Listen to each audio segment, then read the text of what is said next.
Harding. Johnson. Melton. Palermo. Rowe. Begley. Mr. President. Here. Please rise for the pledge and the invocation by Councilmember Danny Begley.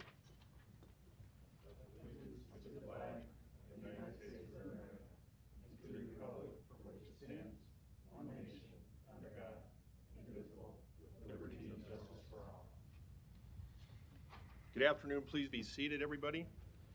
A couple of comments I'd like to make. First, to thank the UNMC. They gave a presentation to anybody from the city that was welcome to go. Last Friday, it was an hour-long Zoom call that was, they had frontline healthcare providers, including an infectious disease doctor, a critical care doctor, and a nurse. Real powerful accounts, so I want to thank each and every one of our caregivers in the city and around everywhere that are making life tolerable for people that are suffering. Secondly, I'd like to thank Together Omaha, Aaron and Tina Murray, on the great outreach they did in our community on 25th and Jones Street, where some residents, tenants, through no fault of their own, were displaced.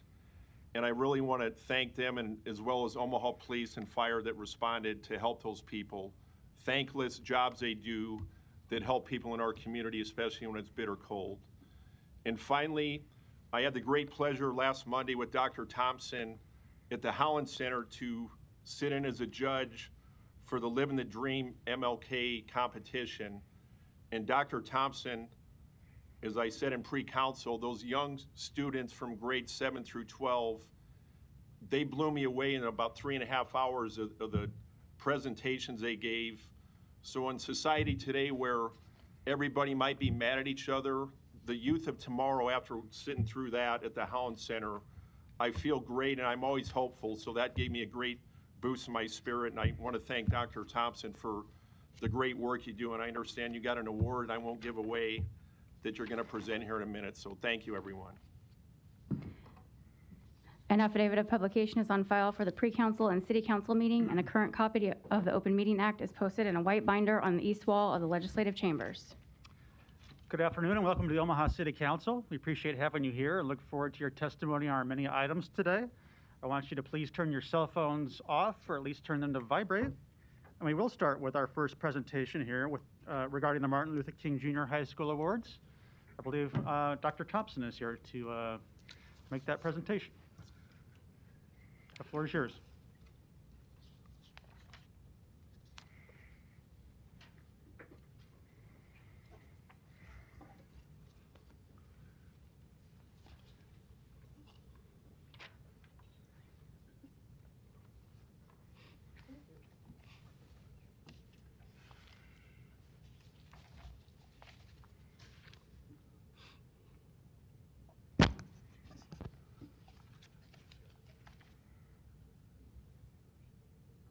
Franklin Thompson, Human Rights and Relations, 1819 Farnham Street.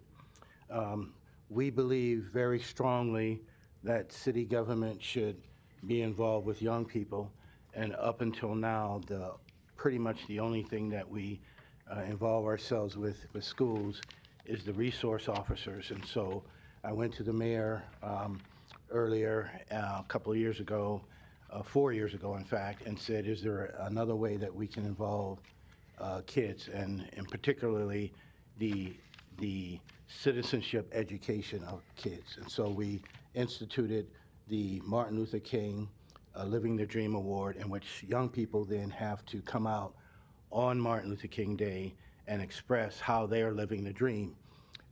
It is true, I'm telling a little secret here, but some kids aren't in school on that day, and they sleep until 12 o'clock, get up and eat a bowl of Cap'n Crunch, and then they'll go to the TV and watch TV until about 4:30, and then they'll hurry up and do 1 or 2 chores before mom comes home. Well, what we want to do is try to get them to use that day a little bit better than that. And so we challenge them on that day to come out and make a statement. And this year we had our 4th annual event. Before you is the results of that event, and you can see that it's metro area wide, and then you can see that it's high school and middle school / junior high school. And as you can see, the winners, as Mr. Begley said, were from all the grade levels. So it wasn't just seniors and juniors dominating, but also the younger kids too.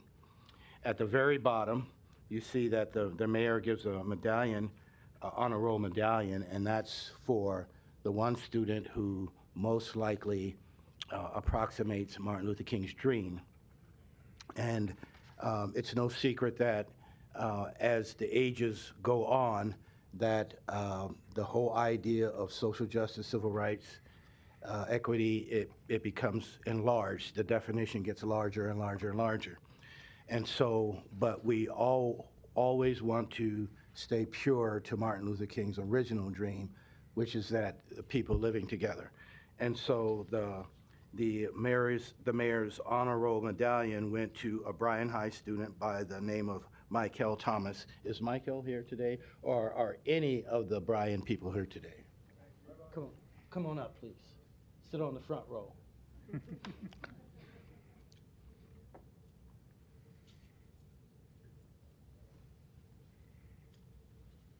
Sit on the front row.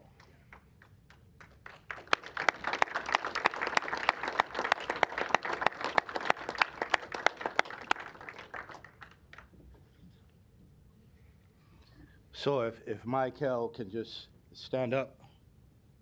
This is the mayor's honor roll winner.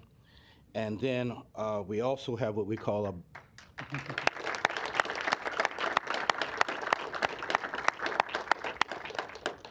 we also have what we call the overall grand prize winner. We have first, second, and third place winners across 7 categories.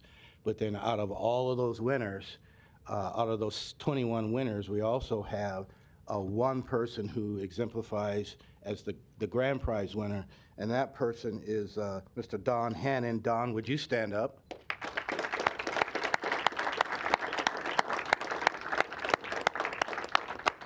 And he's also from Bryan. So, and these are judges that pick these winners. I don't pick them, the judges pick them. And then we also have what we call a traveling trophy, which you see right there to my right. And every year, the trophy goes to the school that is kind of combination, 50% how much they got into the competition, but also another 50%, just the reputation of that school in terms of social justice and multicultural issues, equity issues. And we combine those 250s and come up with a best school award. So this year, the best multicultural / social justice / living the dream school award goes to Bryan High School.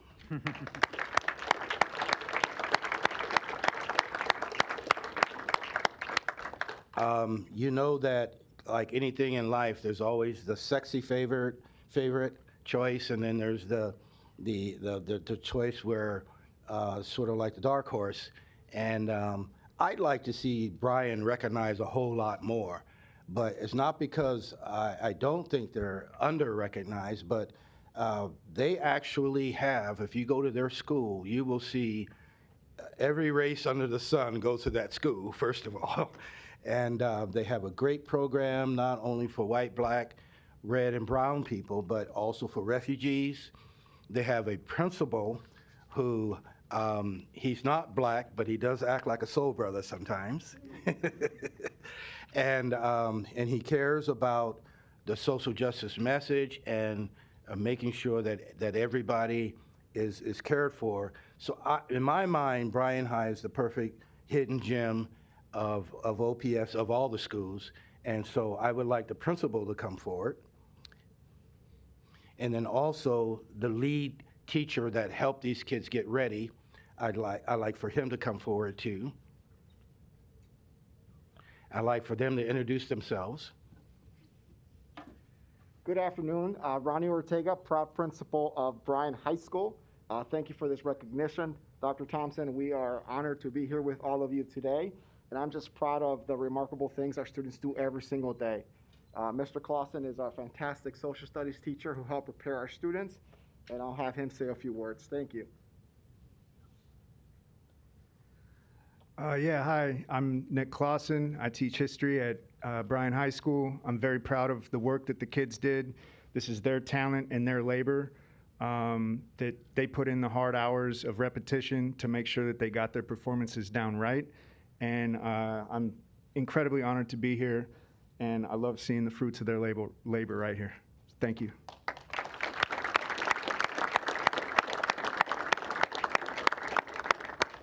In addition, there are people who work in this building who are Bryan alum. And so I would like for Mr. Fitzer to come up, and he wants to say something too about his school, his alumni school. Todd Fitzer, Public Works. I've been your city engineer for 11 years. I've been here for 15. David, I think you and I have something in common. Would you care to share with how long you've been here and where you graduated from high school? Dave Fanslow, City Planning. I'm not sure I know you, but That's fine with me. Worked here 32 years, and yes, Todd and I went to Bryan High School together back in the mid-'80s. This is your moment. We just want to say go Bears. We're super proud of you guys.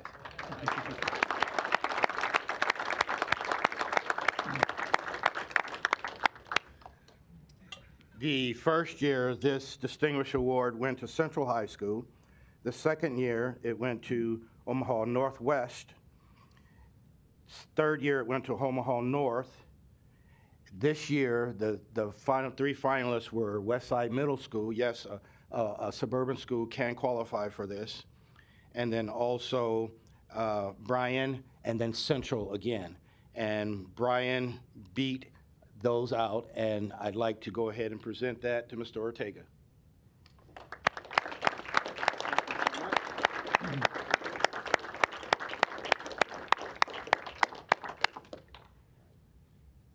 Anything else you want to say?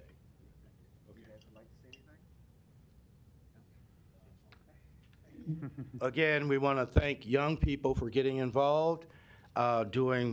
When I was young, back in the caveman days, we got involved all the time. In fact, a lot of people don't know that the Tech High classes of 71, 72, and 73 led the Civil Rights March movement in Omaha. And the adults were the ones that had to finalize it, but it was students who led it. And then there came this era in the 80s where like Madonna came along and Material Girl in a Material World, and so social justice kind of wasn't important for a while.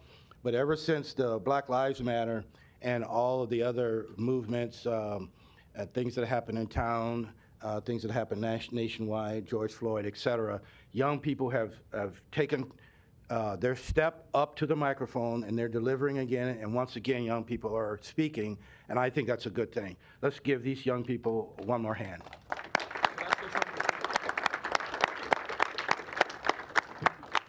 My name is Don Hennon, and I'm the overall winner, and I would just like to say this is very nice, and I'm happy that you guys are broadcasting this on such a broad level, because I didn't even know like places like this exist. I hear about it in my history class, in my AP government class that I'm in right now, and it's like pretty neat to like see it in real life, in person, and it like shows that my hard work paid off, because I've been playing the piano for I taught myself 4 years ago, and winning an accomplishment like this, it like shows that hard work pays off, and it's not broadcasted through sports or nothing. It's like something that everybody could do if you have a hidden talent, and I would just like to say thank you.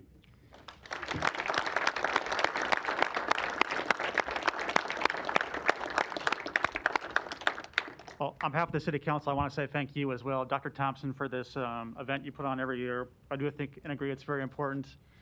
Having been a former judge myself, it is a very impressive event, and these kids come out and give you hope for the future. And I want to thank the teachers and the principals to help make this possible. Without their support, it probably wouldn't. But most of all, thanks to the students.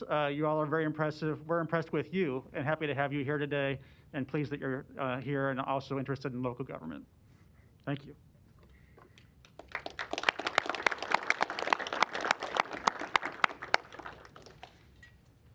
Madam Clerk. Items 6 through 13 relate to the same project and can be considered together. For the crossroads located northwest of 72nd and Dodge Streets, Planning Board and Planning Department recommend approval. Items 6 and 7, ordinances to rezone this property from R1 District, R8 District, LC District, and GC District to GC District and MU District. Item 8, an ordinance to amend the boundaries of the ACI 2 overlay district to incorporate this property into that district. Item 9, an ordinance to amend the boundaries of the MCC overlay district to incorporate this property into that district. Item 10, an ordinance to repeal the existing MCC major overlay district. Item 11, an ordinance to approve a mixed-use district development agreement. Item 12, resolution to approve the final plat for the crossroads. Item 13, a resolution to approve the crossroads subdivision agreement, with A being an amendment of the whole and B being a revised amendment of the whole. Thank you. So the public hearings on items 6 through 13 are today, and so is the vote. For council members' knowledge, we'll take 2 votes today, 6 through 12, and then a separate vote on number 13, given the amendment of the whole. We'll start with proponents, please. Mr. Anderson. Thank you. Good afternoon, Mr. President, members of the council. Kevin Anderson, Deputy Chief of Staff in the Mayor's Office, 1819 Farnham, here today in support of the legislative package relating to the ultimate development of the Crossroads facility, a very exciting opportunity that will be transformative for our central part of the community. Want to call out especially item number 13. What you have in front of you is amendment language that represents the culmination of collaboration between the development team, City Public Works, City Law Office, and the Mayor's Office, coming together to work towards an acceptable solution for all parties that builds upon an acceptable traffic study relating to the development and the impacts of such. So that being said, we encourage your support, and I'll be available for any questions. Thank you, and thank you for working on that amendment. Other proponents?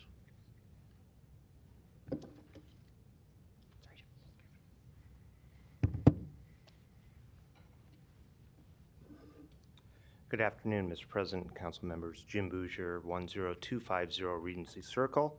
I'm here on behalf of KJ Crossroads LLC, which is a joint venture between Century Development, Inc. and Lockwood Development, Inc. We do have a number of representatives here today on behalf of the development team, including from Lockwood Development, multiple representatives, also from Holland Basham Architects, Lamprecht Nearson, Olson Associates, all part of our large development team on this great project. We're really excited to be here today, culmination of over 2.5 years of effort, and there was a lot of joint work between a lot of the city departments that led us to our path here today, and right up to the very last minute, in fact. So I do want to thank the Mayor's Office for support, the Planning Department, City Planning Department, the Law Department, the Public Works Department, Finance Department. I want to thank all the council members for strongly supporting our project as this moved along. There's a lot of challenges. It's not the easiest site in the world to develop. It's a huge redevelopment project, and there's just, it takes a lot of people to coordinate something like this, and I think we have something on the table that's going to be really exciting for our community as we move forward. Chip and Frank have committed a lot of money to this venture and had a lot of faith in taking these steps to raise the buildings and start all the grading work and move forward with this project. And I'm very confident that they're going to deliver everything that you've seen the pictures of, and just we'll appreciate the continued support of the community as we try and move this project forward. And anyway, so I'm here to, our team's here to answer any questions we might have, that the council might have. And again, just once again, thank you to everybody for allowing us to get here today. Thank you. Other proponents today? I think we do have a couple proponents by Zoom. I'll ask if we can unmute Micah Ellis first. Okay, give that a try. Want to give your name and address, Hi please? there. Okay. Sure. First name's Micah, last name's Ellis. and I'm at 1024 North 74th Ave. And I just thank you for your time and for hearing everybody. I am a proponent for Ms. Councilman Festerman's, Festerson, excuse me, amendment to add speed calming measures on our street, mainly with the amount of children we have, including my family. That's a main concern with lining up the new entrance exit to the Crossroads development. Gives me a lot of anxiety, and that's the main reason today. So thank you Great. for your time. Appreciate it. Thank you, and thanks for engaging in that conversation. I think we have another proponent by Zoom, I believe, Mr. Crampton. Yeah, hey, Brent Crampton, 1024 North 74th Avenue. Love that this area is being developed. Just want to ask for some parking measures to help slow down traffic. That's about it. Great. Speed bumps. Yeah. Yeah, so thank you. Thank you. And for council members' background, that measure is included in what will be the amendment of the whole on 13B. In working with the neighborhood and also Susie Weingartner, who couldn't be on Zoom today from the neighborhood, what will be accomplished as part of that subdivision amendment of the whole is that the block of 74th Ave to the north into the neighborhood, whereby will be a major access point, could achieve a speed bump on each of those blocks should the majority of neighbors on each of those blocks desire to put one in at the expense of the developer, which we appreciate to help address those concerns. And I think that's why, in addition to the amazing development, the neighborhood is all on board today. I think that's all we have by proponents, but I'll give it one more call here in the audience. Okay. Any opponents? None. Okay, one. And we do have some opponents by Zoom that I'll get to next. Larry Storr, 5015 Lafayette Avenue, Omaha 68132. I don't live very far from there, and I have some friends in that area. But what's not clear on these 6 or 7 items here is, my goodness, a lot of that work's already done, and we're just now voting on it. Seems like it's a foregone conclusion, so why do we waste our time voting? I don't know how many residents from the northwest corner of 72nd and whatever are here today. Do they know how this is going to affect their property values and their taxes? Because the people on that side of 72nd or that side of Cass Street are probably getting a break. People on the other side of Cass Street probably are not.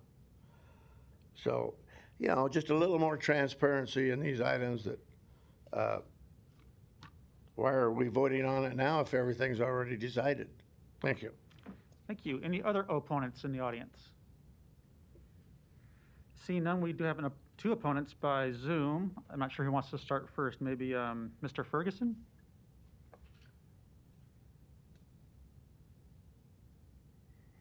We'll try and get you off Zoom here in a second. I'm sorry, I was going to let Mr. Pravda speak first. Okay, no problem. Mr. Pravda. We'll get you out. There we go. Name and address. Okay. My work address is 605 West 42nd. Can you see me by any chance? We can see your name, not your picture. Okay, there you go. Okay, yes, hi, good afternoon. My current work address is 605 West 47th Street, Suite 200, Kansas City, Missouri, 64112. Thank you for taking the time today. I represent Heritage Plaza, which is at 76th and Dodge.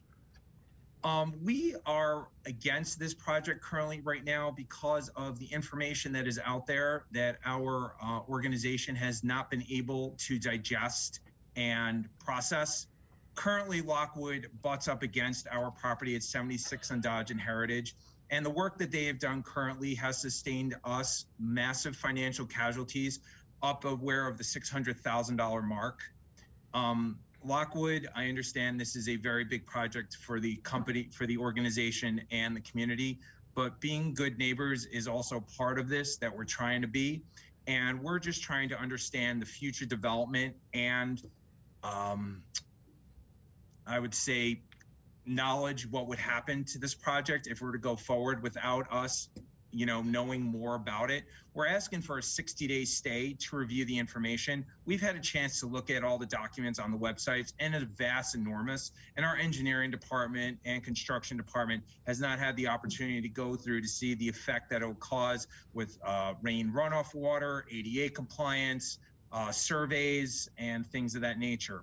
The current work has affected our tenants in many great lengths due to store closures, flooding, property value loss. So what we're asking for, again, is just more time to digest the information that Lockwood has done on our own independent scale. I understand that there is surveys out there and other items, but we have not had a chance to digest that yet. So we're asking for a 60-day stay so we can observe and know more information before this final vote is taken.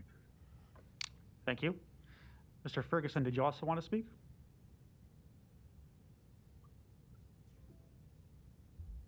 Maybe to piggyback a little bit on what Mr. Pravda has said. And just your name and address. Just your name and address for the record, too. Oh, I apologize. Andrew Ferguson, 3555 Farnham Street, Omaha, Nebraska, 68131. To piggyback a little bit on what Mr. Pravda has said, the issues that we have run into as far as this particular venture is concerned is that our clients are on the downhill side of the Crossroads project. The runoff, the storm sewer piping, things like that have all been disrupted because of the construction that has gone on to date, causing, as Mr. Pravda said, massive flooding in the Heritage Plaza properties. We have had to close our stores. We have had to add bilge pumps. We have had to take major steps to attempt to deal with the issues that have been caused by the construction that we were completely unaware of.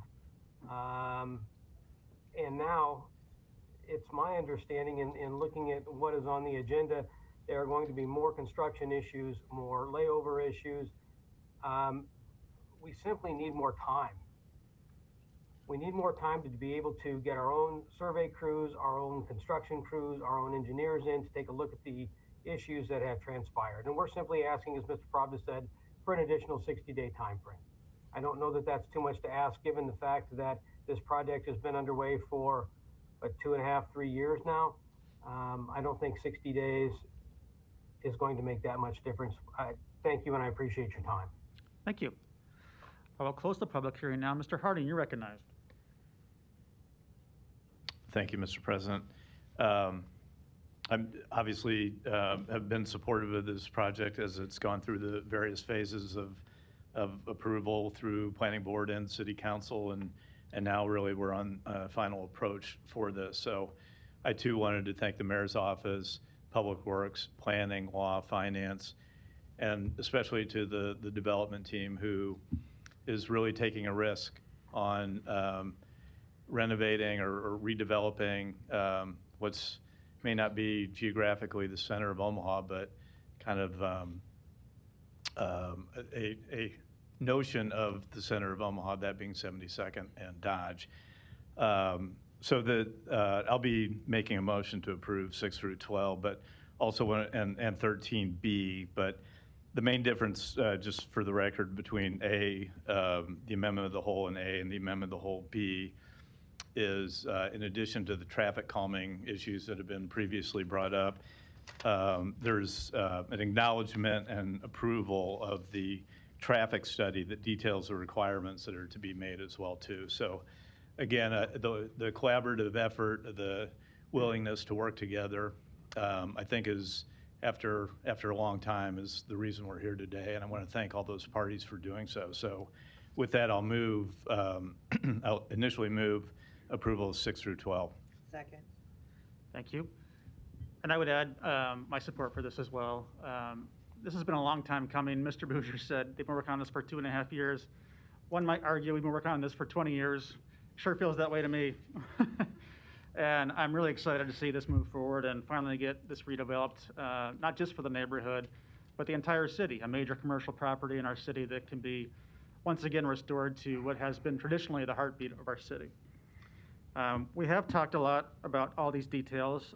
Over 6 months ago, we had all these items through Planning Board and through City Council. We've had all these items in terms of the final plat and subdivision and rezoning on our agenda for several weeks now. We're delayed already a couple of weeks, so I don't feel like that delay has to happen any further. But having said that, I did speak with the Heritage Plaza folks about their concerns, and I did want to ask just a few questions to try and help them get those addressed. I understand that what may have happened in terms of a previous rainstorm is under discussion between the two parties, and I would consider a civil matter.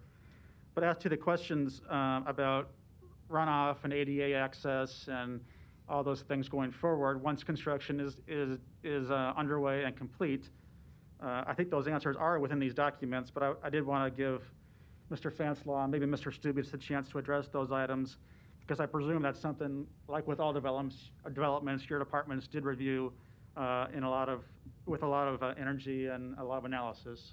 So would you care to address those issues?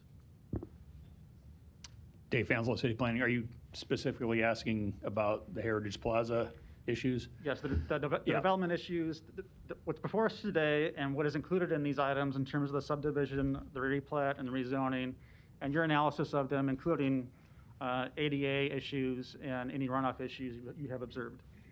Well, I guess I'll echo that my department has worked on this project, not 20 years, but surely the last 2.5. We had weekly meetings with the development team to work through all of the issues, starting back, I think, the beginning of 2021.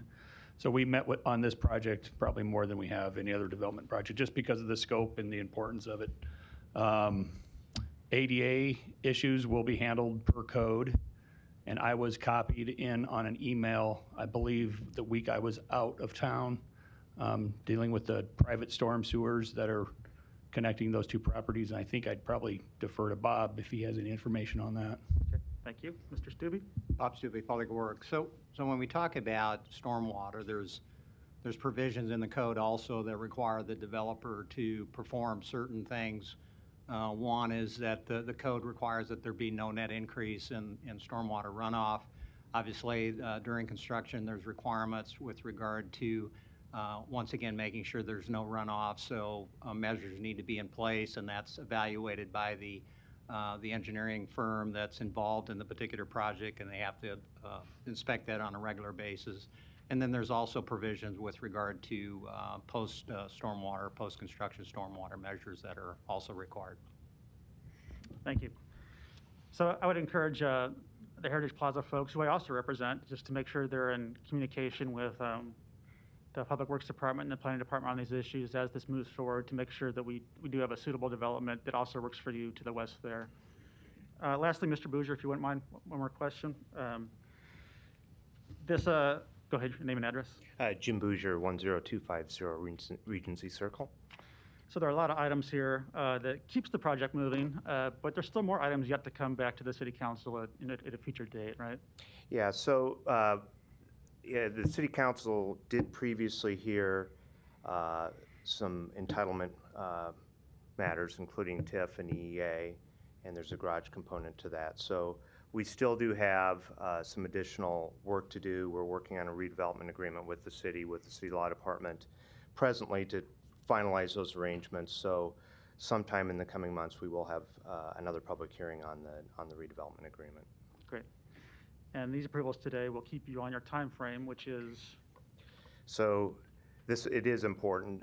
So we're ready to, as you can all tell, if you drive by the site on Dodge, you can see that the site is raised. The grading work has been substantially completed to rough grade the site. And we're ready to start on what I would call the public infrastructure phase, which would include all of the sewers, streets, utilities that need to service the project. And so part of what, in part to answer a question, is why are we here today to talk about this? Well, this subdivision agreement and the mixed use agreement help define what those public improvements look like. And that's why that's so important that we are here today and we have worked collaboratively to comply with the regulations and to make sure we have a project that does comply with all of the code requirements and we can actually move forward. So that is what the council today is considering and approving, those various agreements that define those improvements. So we're itching and ready to go, weather permitting, and you'll see that work starting soon. Weather's okay today, so when do you think things will be out of the ground and actually open? What's the objective there on the timeline? So I probably better not say exactly. I know that the intent is to hopefully get all of the public improvements in this year. So we're hoping that, by a year from now or so, and things can work in stages. We'll have maybe some vertical infrastructure start coming out of the ground, but it's a huge project. We have some big components to the project, tall buildings, big buildings that need to be designed. But while that infrastructure is being installed, a lot of that work will be going on. And so, I would be hopeful that sometime next year we'll have some, substantial projects that are underway, and then those will take several months, if not a year, to build, and then hopefully in the next 3 years we'll have some completed buildings.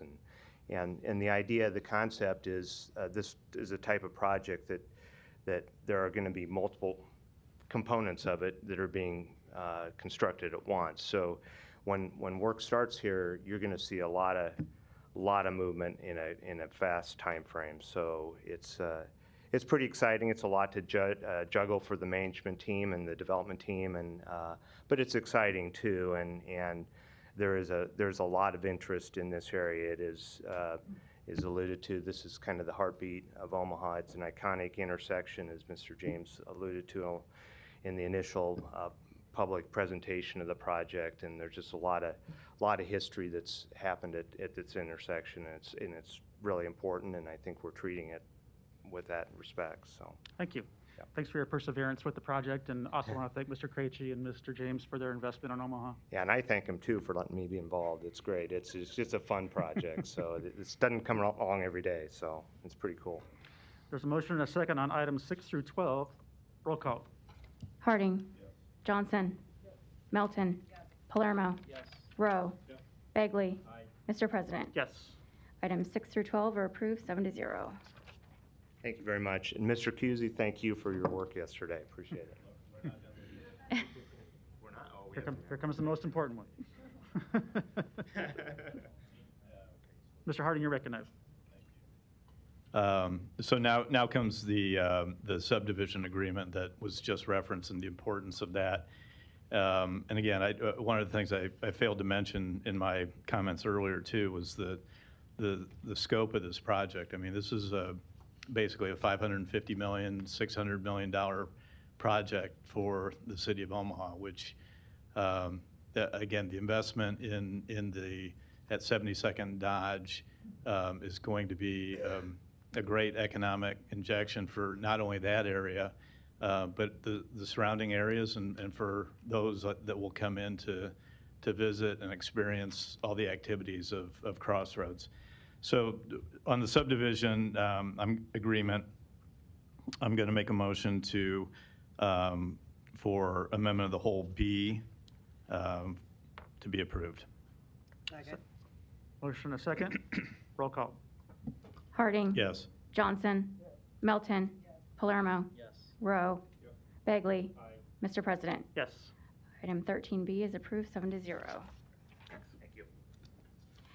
Items 14 through 17 relate to the same project and can be considered together for Pacific Street West Replat 15, located northwest of 203rd and Pierce Streets.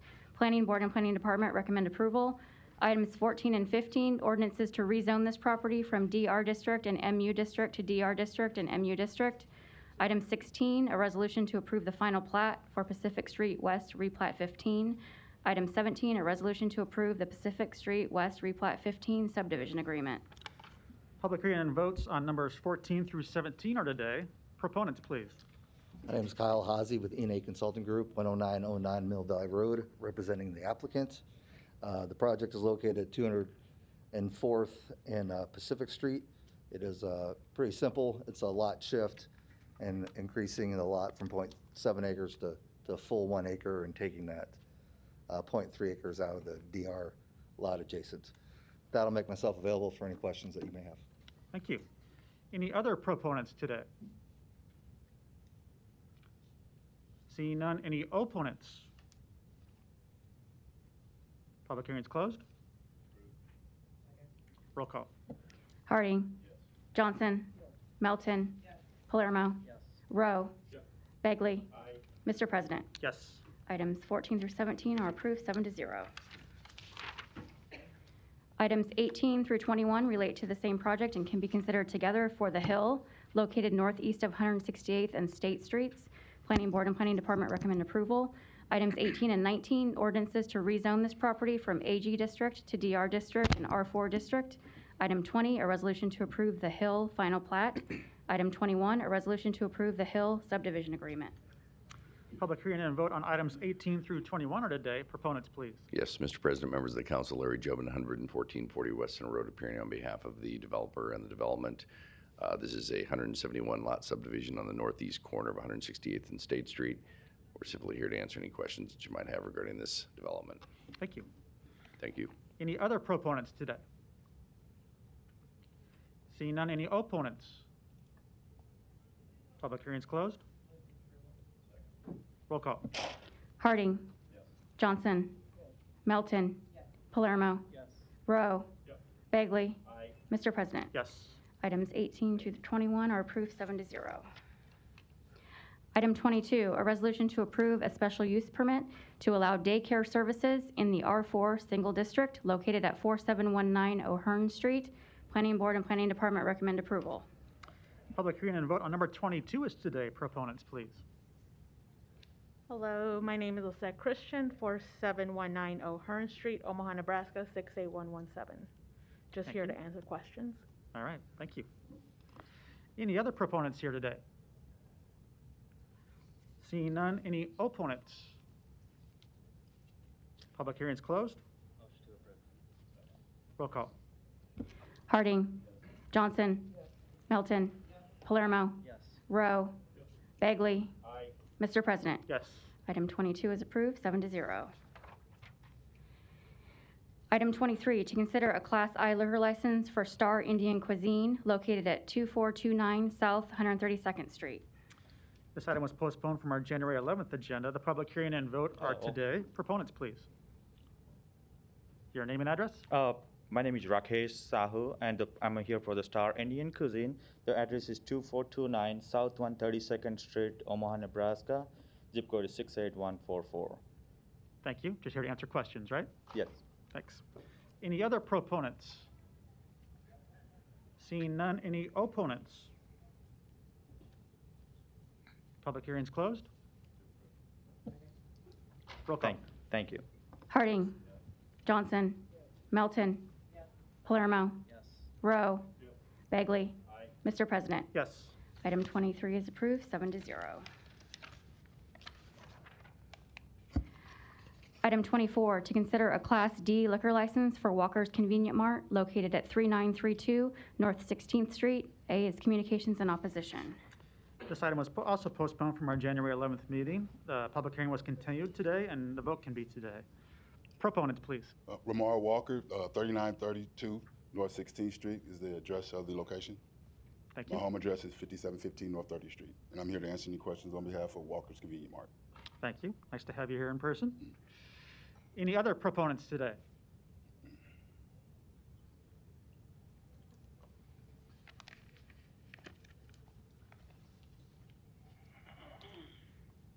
Good afternoon. My name is Ellen Sexton, and 1607 Laird Street, Omaha, Nebraska. I'm the president of Laird Street Association.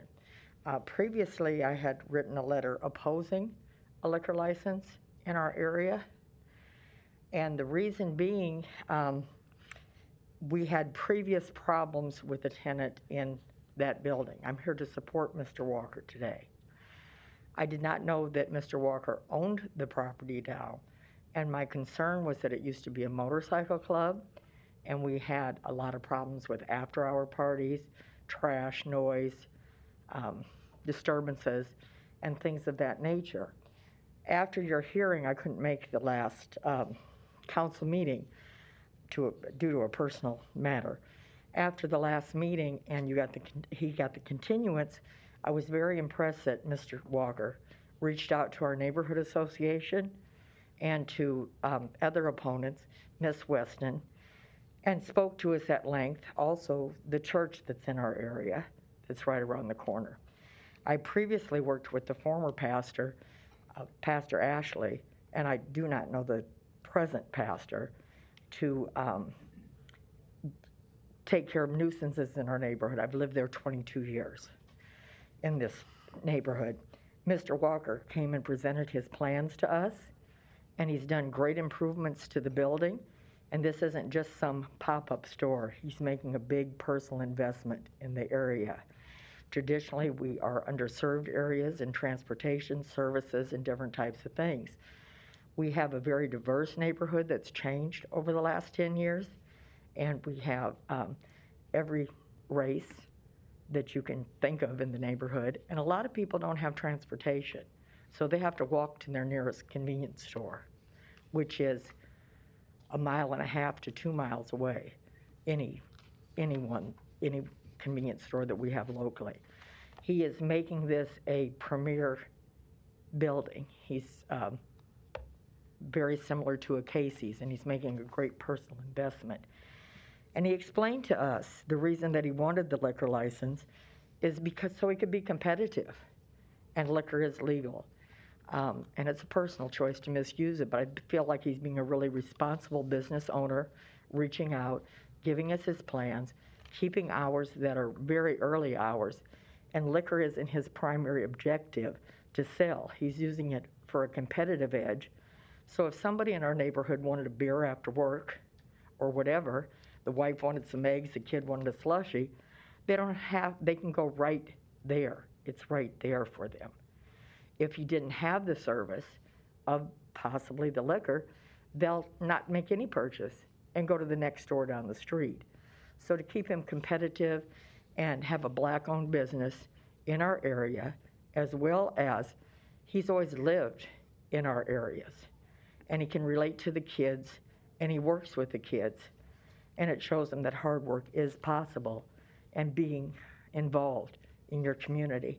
So I support him getting the liquor license, and I think he'll work very well within our neighborhood. Thank you. Other proponents?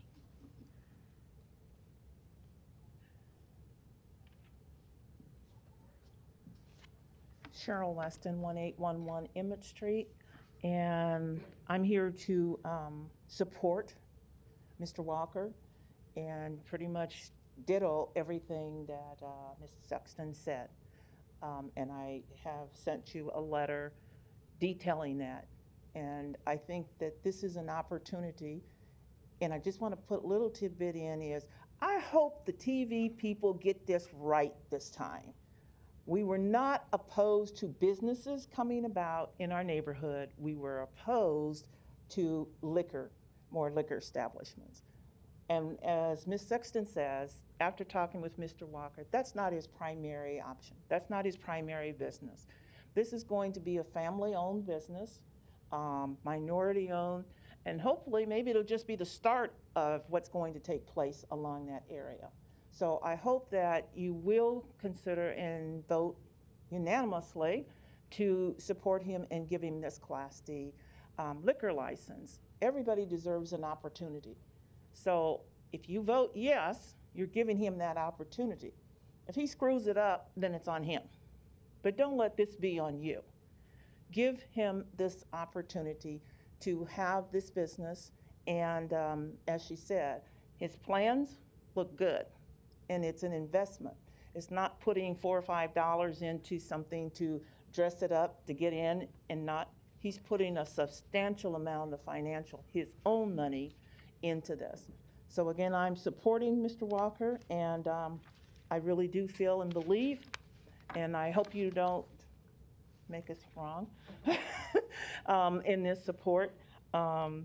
We would really like to have this unanimously given him the opportunity to make this business. Thank you. Other proponents today? We'll hear from other proponents, and then maybe we'll call you back up, Mr. Walker.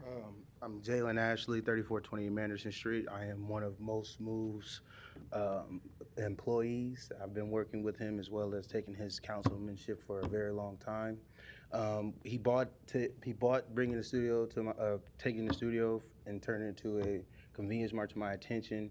About a month ago, I wasn't sure how I felt about it because I'm like, what's that going to do for our clients? What's it going to do for people like me who really need it as an outreach?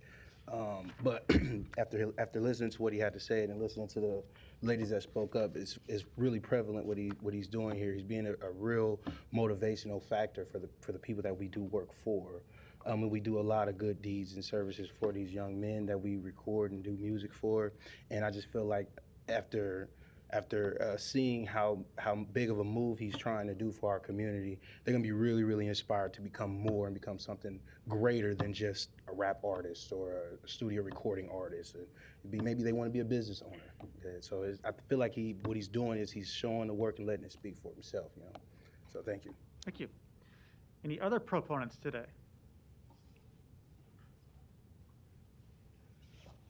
Sherman Wells, 4718 Kansas Avenue. I'm here as a proponent for Mr. Walker. Before he was Mr. Walker with the building, he was Mr. Walker with the studio in his house that provided sessions for kids that was underprivileged and didn't have the money. So not only did he do that for years out of his own house, he taught a lot of people and helped a lot of people get aspirations for their music done. So I'm here as a proponent to support Mr. Walker. Thank you.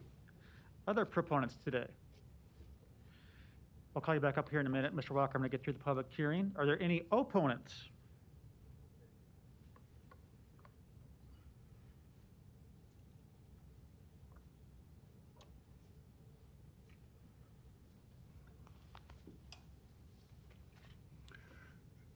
To the President and Council, my name is Reverend Alvin P. McCruel, pastor of St. John Missionary Baptist Church, located 3912 North 16th Street.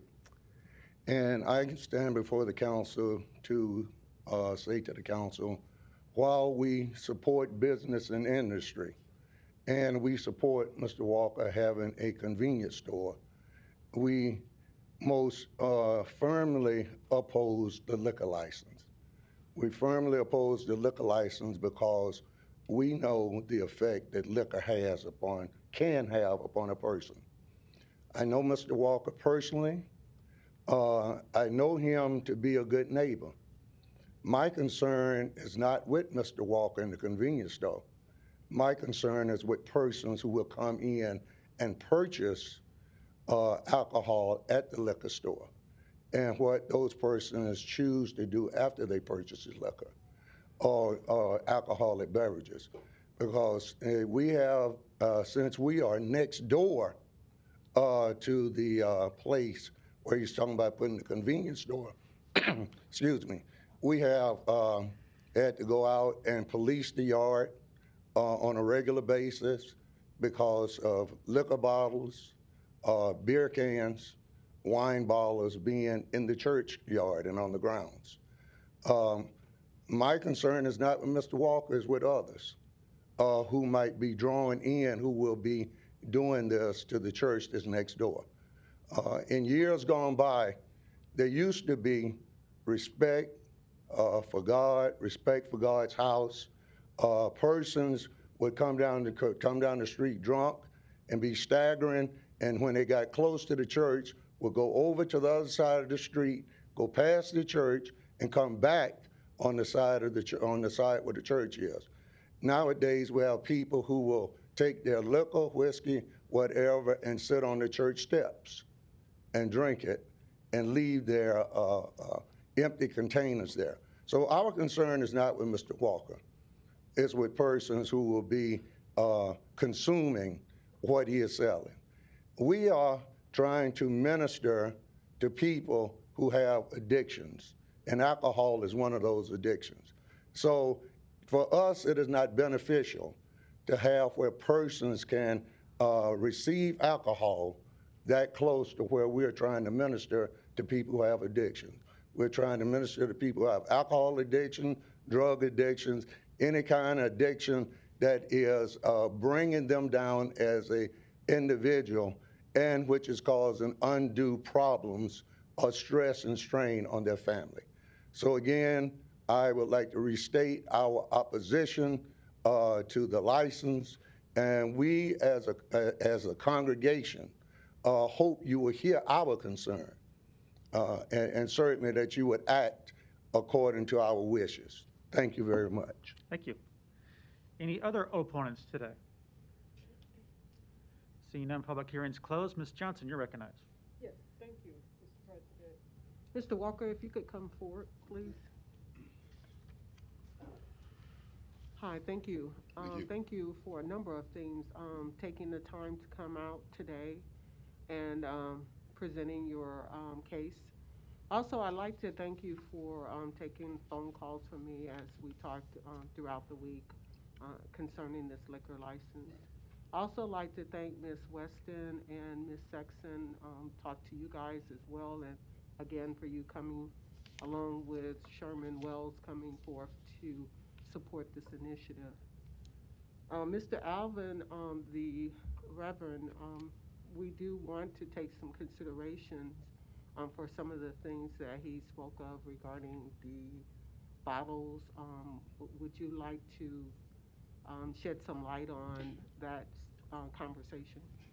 Yes, I would. First, what I wanted to do was, to the City Council, and particularly Ms. Johnson, and most importantly of all, to Ms. Westwood, to Reverend McCruel, to to Dan Goodwin Jr., and last to Ms. Sexton.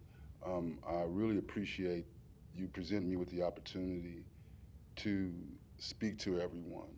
One of the things that was important to me in the midst of my conversation with these people, with these individuals, was to make sure that everyone understood that my failure to not have any communication or contact with them had nothing to do with neglecting the process or not believing it was important. It was actually the opposite. It just had everything to do with me never having gone through this process before.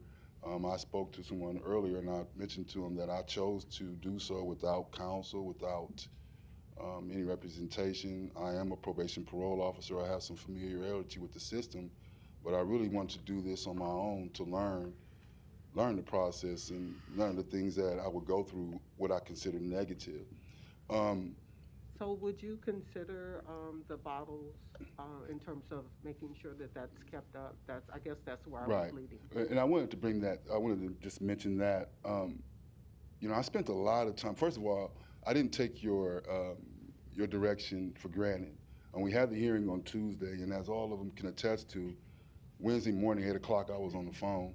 By 6 o'clock in the evening, I probably spent over 5 hours, in communication and contact, long conversations. There's not one individual that I had less than an hour conversation with.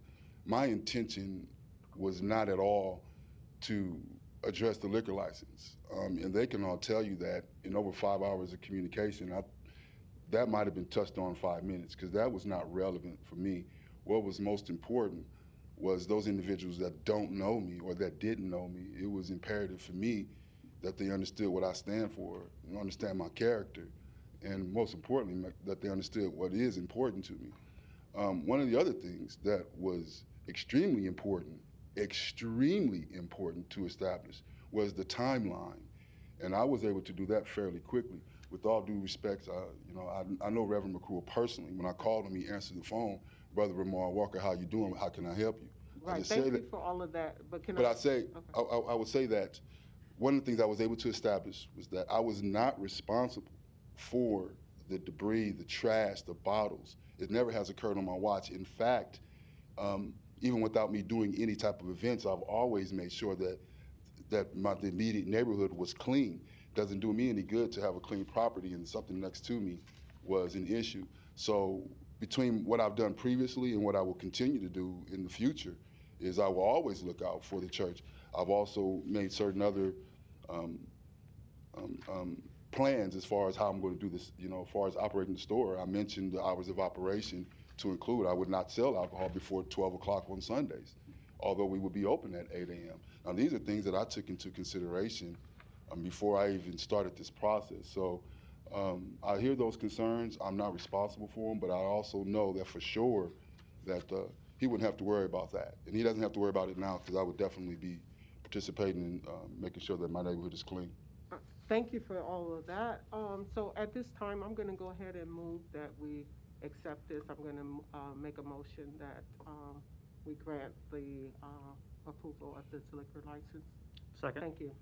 Mr. Bagley, you're recognized. Thanks, Mr. President. Just a couple comments, Mr. Walker. This is a textbook way on how to give outreach to the community, and I know you were forthright in your testimony last council meeting. You didn't purposely mislead anyone. You just maybe didn't know the entire process, and that's okay. I appreciate you reaching out like you did, and I think you'll be a tremendous asset to the community as you already have been in your service. Thank you, sir. As a probation officer, I believe you said, right? Probation parole. Thank you, sir. For anybody out there listening that wants to go through a process of this, it's a good learning lesson, as it is for everybody, that do the outreach before, and I'm not criticizing you for this because you didn't know. Right. But people that want to get liquor licenses, talk to your council member, talk to the neighborhood folks, talk to the pastors, the churches, talk to anybody, because the more outreach, I think you would agree, the more outreach you do, even if there's bumps in the road, you navigate those on your own through the process, and then it gets to us. So I just wanted to let you know that I appreciated the outreach you did, and you admitted, hey, maybe I should have done this before, but it's a good learning process. So I'm going to support this today, and I wish you the best of luck. Thank you, sir. Yeah, I agree with all those comments. The only thing I'd also add is we do have a number of liquor licenses that were delayed on our agenda today, and that's because we do expect the applicant on those liquor licenses to either be with us in person or by Zoom when their items come up, and I want to reinforce that too, along with Councilmember Bagley's comments. We have a motion and a second to approve. Roll call. Harding. Johnson. Yes. Melton. Yes. Palermo. Yes. Rowe. Bagley. Mr. President. Yes. Item 24 is approved, 7-0. Thank you, City Council. Item 25, to consider a Class D liquor license for Mega Saver located at 9516 Calhoun Road. This item was also postponed from January 11th. The public hearing and vote are today. We have the proponent by Zoom, I believe. Lola Kalikova. I think you're off mute. If you want to give your name and address. Good afternoon. My name is Lola Kalikova. Address is 202 South 73rd Street. Here applying for liquor license for our new Mega Saver store on 9516 Calhoun Road. I'm open to answer any questions or concerns. Thank you. I believe we also have another applicant, Kamal Samiev. We'll get you off mute here in a minute. All right. Your name Hi, and good afternoon. Hi, good afternoon. My name is Kamal Samiev. I am with Mega Saver Stores. I am here to answer any questions you have. The address is 9516 Calhoun Road. Great, thank you. Any other proponents today on number 25? See none. Any opponents? Public hearing's closed. Roll call. Harding. Johnson. Melton. Palermo. Rowe. Bagley. Mr. President. Yes. Item 25 is approved, 7-0. Item 26, to consider a Class C liquor license for JoJo's Diner West located at 13110 Birch Drive, Suite 100. Public hearing and vote on number 26 is today. Proponents, please.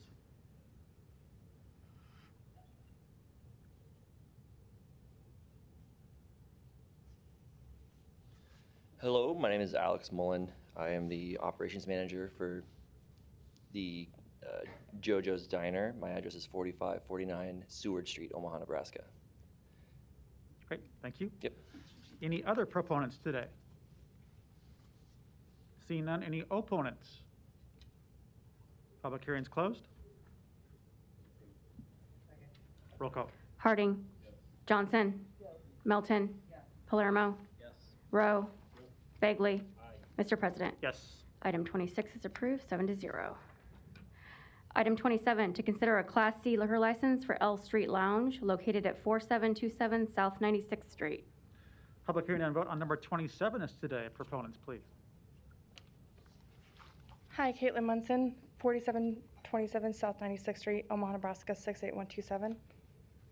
Alfredo Diaz, 1410 Lawrence Lane, Bellevue, Nebraska. Home address. Thank you. Are there any other proponents today? Seeing none, any opponents? Public hearing's closed. I'll second it. I'll second that. Roll call. Harding. Johnson. Melton. Palermo. Rowe. Bagley. Mr. President. Yes. Item 27 is approved, 7-0. you. Item 28, to consider a Class C liquor license for Pub 134 located at 3015 North 90th Street, Suite 5. Public hearing and vote on number 28 is today. Proponents, please. My name is Lance LeBron for representing Pub 134 LLC at 3015 North 90th Street. Thank you. Any other proponents today? Seeing none, any opponents? Public hearing's closed. Roll call. Harding. Johnson. Melton. Palermo. Rowe. Bagley. Mr. President. Yes. Item 28 is approved, 7-0. Thank you very much. Thanks. Item 29, to consider a Class I liquor license for Chuck E. Cheese located at 225 North 76th Street. Public hearing and vote on number 29 is today. Proponents, please. Daniel Marsh for Chuck E. Cheese at 225 North 76. With apologies, if we had done our paperwork properly, we would have continued our previous license. No problem. Thanks for being here. Any other proponents today? Seeing none, any opponents? Public hearing's closed. Harding. Johnson. Melton. Palermo. Rowe. Bagley. Mr. President. Yes. Item 29 is approved, 7-0. Thank you. Thanks. Item 30, to consider a Class I liquor license for Finnegan's Pub and Grill located at 4309 South 120th Street. Public hearing and vote on number 30 is today. We have the proponent by Zoom, Mike Kelly. Mr. President, Gotcha. members of the council, Mike Kelly, 2804 South 87th Avenue. The applicant here is a longtime employee taking over Finnegan's out on 120th Street approximately. We're here for any questions you might have. Thank you. Any other proponents today? Seeing none, any opponents? Public hearing's closed. Roll call. Harding. Johnson. Melton. Palermo. Rowe. Bagley. Mr. President. Yes. Item 30 is approved, 7-0. Item 31, to consider a Class IB liquor license for Bar 39 located at 3916 Farnham Street. Public hearing and vote on number 31 is today. We have the applicant by Zoom, Sean Kelly. Good afternoon, Mr. President, members of the council. Sean Kelly, 2804 South 87th Avenue. Appearing today on behalf of the applicant. This is actually just a corporate restructure of Bar 39, so nothing's changing here, just the mechanism we had to do to change it, and that we're here today. I'll take any questions if you have them. Thank you.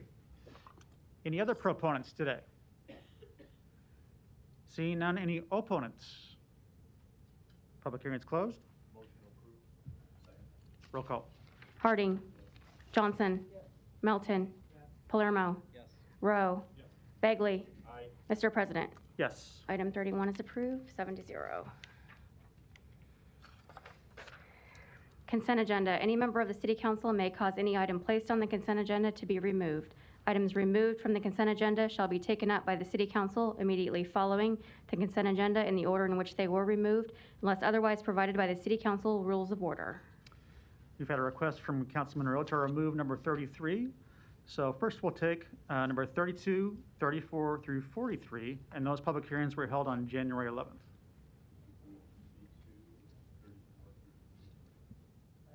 Roll call. Harding. Johnson. Melton. Palermo. Rowe. Bagley. Mr. President. Yes. Motion is approved, 7-0. Number 33 now is up for discussion or any lights or motions. Mr. Rowe, you're recognized. Thank you, Mr. President. I did ask this to be removed from the consent agenda only because I received some communication through the last 2 weeks about it. I think there was some confusion. We approved this by resolution back in July, and it was a 6-1 vote. So I'm not here to rehash that vote, but I did want to clear up that it's not a new $17,500 in TIF money. This is just a clarification and a cleanup of the language and the agreement that we approved back in July. So I don't expect there to be any discussion, but there was some confusion, some questions asked, and I wanted to make sure that we addressed that. Thank you. No further lights. Is there a motion? Motion to approve. Motion and a second. Roll call. Harding. Johnson. Melton. Palermo. Rowe. Bagley. Mr. President. Yes. Item 33 is approved, 6-1. The public hearings on agenda items number 44 through 74 are today. If you wish to address the City Council regarding these items, please come to the microphone, indicate the agenda item number you wish to address, identify yourself by name, address, and who you represent, and if you are a proponent or an opponent. We do have the applicants on number 44 by Zoom if council members wish.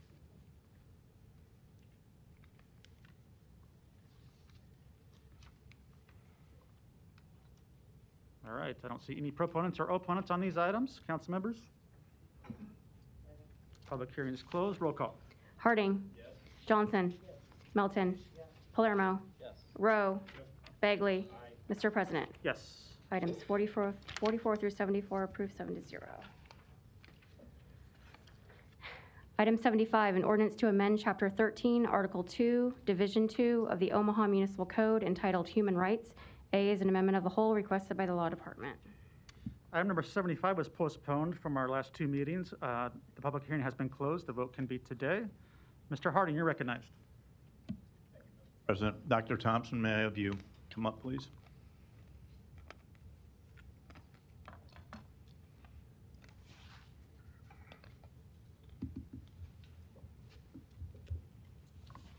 Franklin Thompson, 1819 Farnham Street. First, I didn't get a chance to thank you for all your hard work and your department's work on the Martin Luther King Day activities and the competition. So thank you on behalf of the city for doing that. And thank you for your support. Absolutely. So we talked a little bit about this at pre-council today, and just wanted to, for the record, have the conversation for what I believe is your preference to move ahead with what the original ordinance was, which I'll call the compromise with the mayor's office, if you will, and have you address that issue. And again, I'm not putting words in your mouth, but I think that's your preferred path going forward. The best solution is the law department solution. 2 years ago, I came before the council, not in this formal setting, asking for the 11 board to be filled. For whatever reason, that didn't happen. And so over the last 2 years, we looked at alternatives. And the alternative that Ms. Hultquist came up with is actually the best solution for this particular problem. And the problem is that HUD demands that we have the substantial equivalency with our sister cities, and they have taken care of making sure that this type of board is in play. We've gone since 1998 without it. So the best way to resolve that problem is with the compromise or the solution that the law department came up with.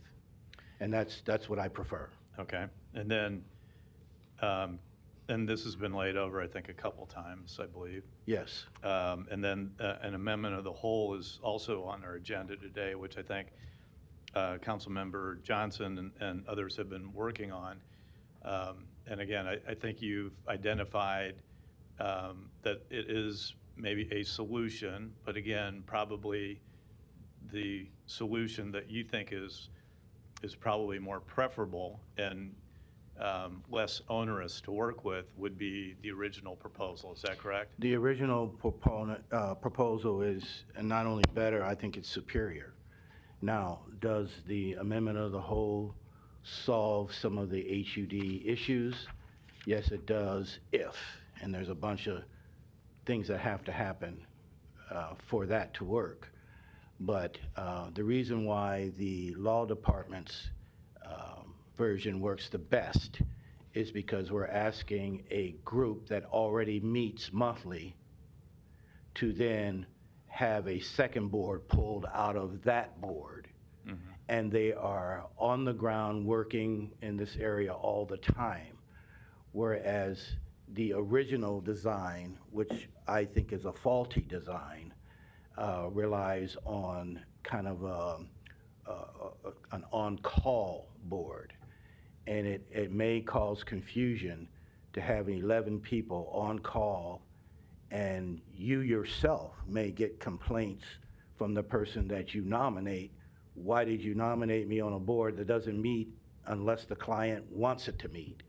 So I think the law department's decision is cleaner, it's more efficient, and it works the best. Now, but I do need some kind of resolution because I'm the one in the crossfire that has to answer to HUD.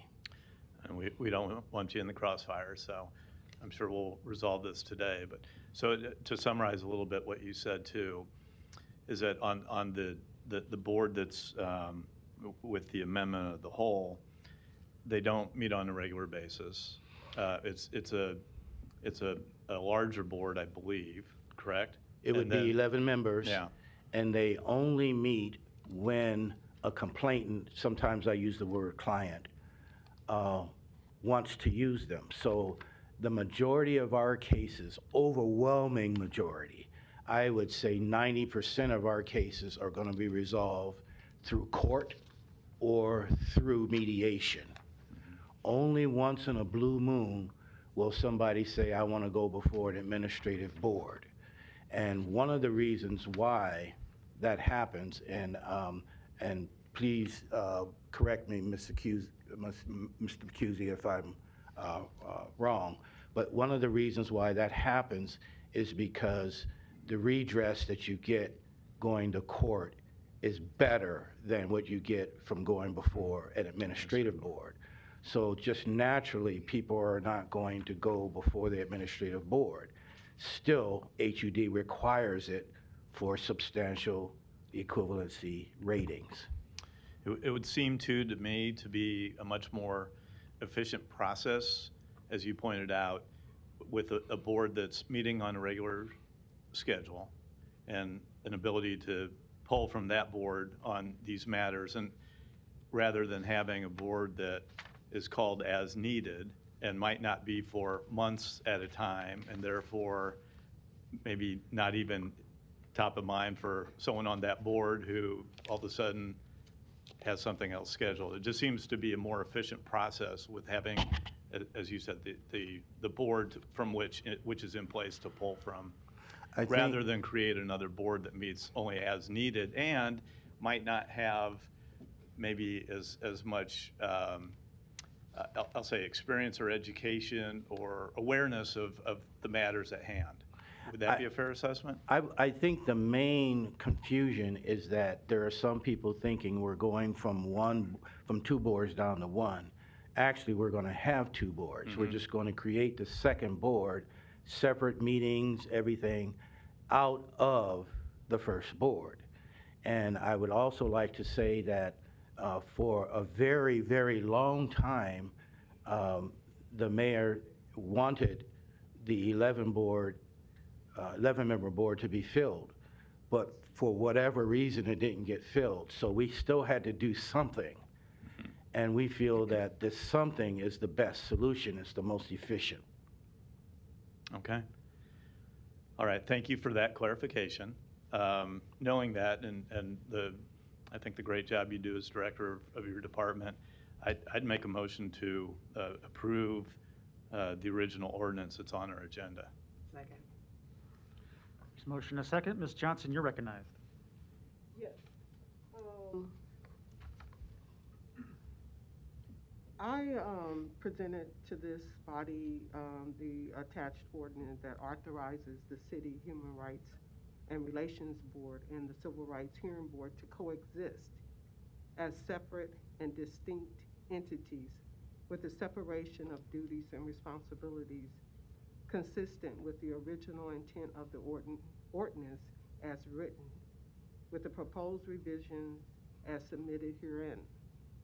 The purpose of this ordinance is to assure strict compliance with the original intent of the ordinance, assure the continued compensation of Civil Rights Hearing Board is consistent with the original intent of the ordinance authorizing 11 members, including those of protected class, provide timeframes for nominations and appointment of members in Civil Rights Hearing Board consistent with the original intent of the ordinance, provide for addition of appointing a hearing examiner to conduct investigations, subpoena witnesses, and issue findings with the level of experience and expertise of a licensed attorney in the state of Nebraska to assure timely processing of complaints consistent with the original intent of the ordinance as written.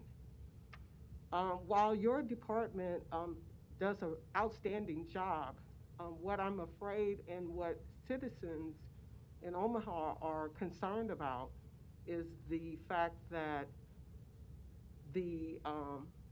this does not give an ability to not have conflict of interest. It also does not provide a space or an element where individuals in that protected class will feel comfortable coming to your board that is directly reporting to the mayor. So I think this was the original intent of the ordinance when it was designed on the charter some time ago. And to do away with this simply because we, and not necessarily me, but members of this city council was not able to fill those 11 positions 2 years ago, as you mentioned, simply is not good enough to withhold the, to maintain the integrity of ensuring the rights of the protected class. I think we need an outside group to have the ability to make the environment that the complainant is coming to be able to come there and into this space and present their case, present their possible harm without feeling insecure or feeling threatened because they feel that it's not going to go anywhere. I think it's necessary for us to have this bridge to allow citizens in this protected class to be able to freely report an offense or a possible discrimination charge that they may have.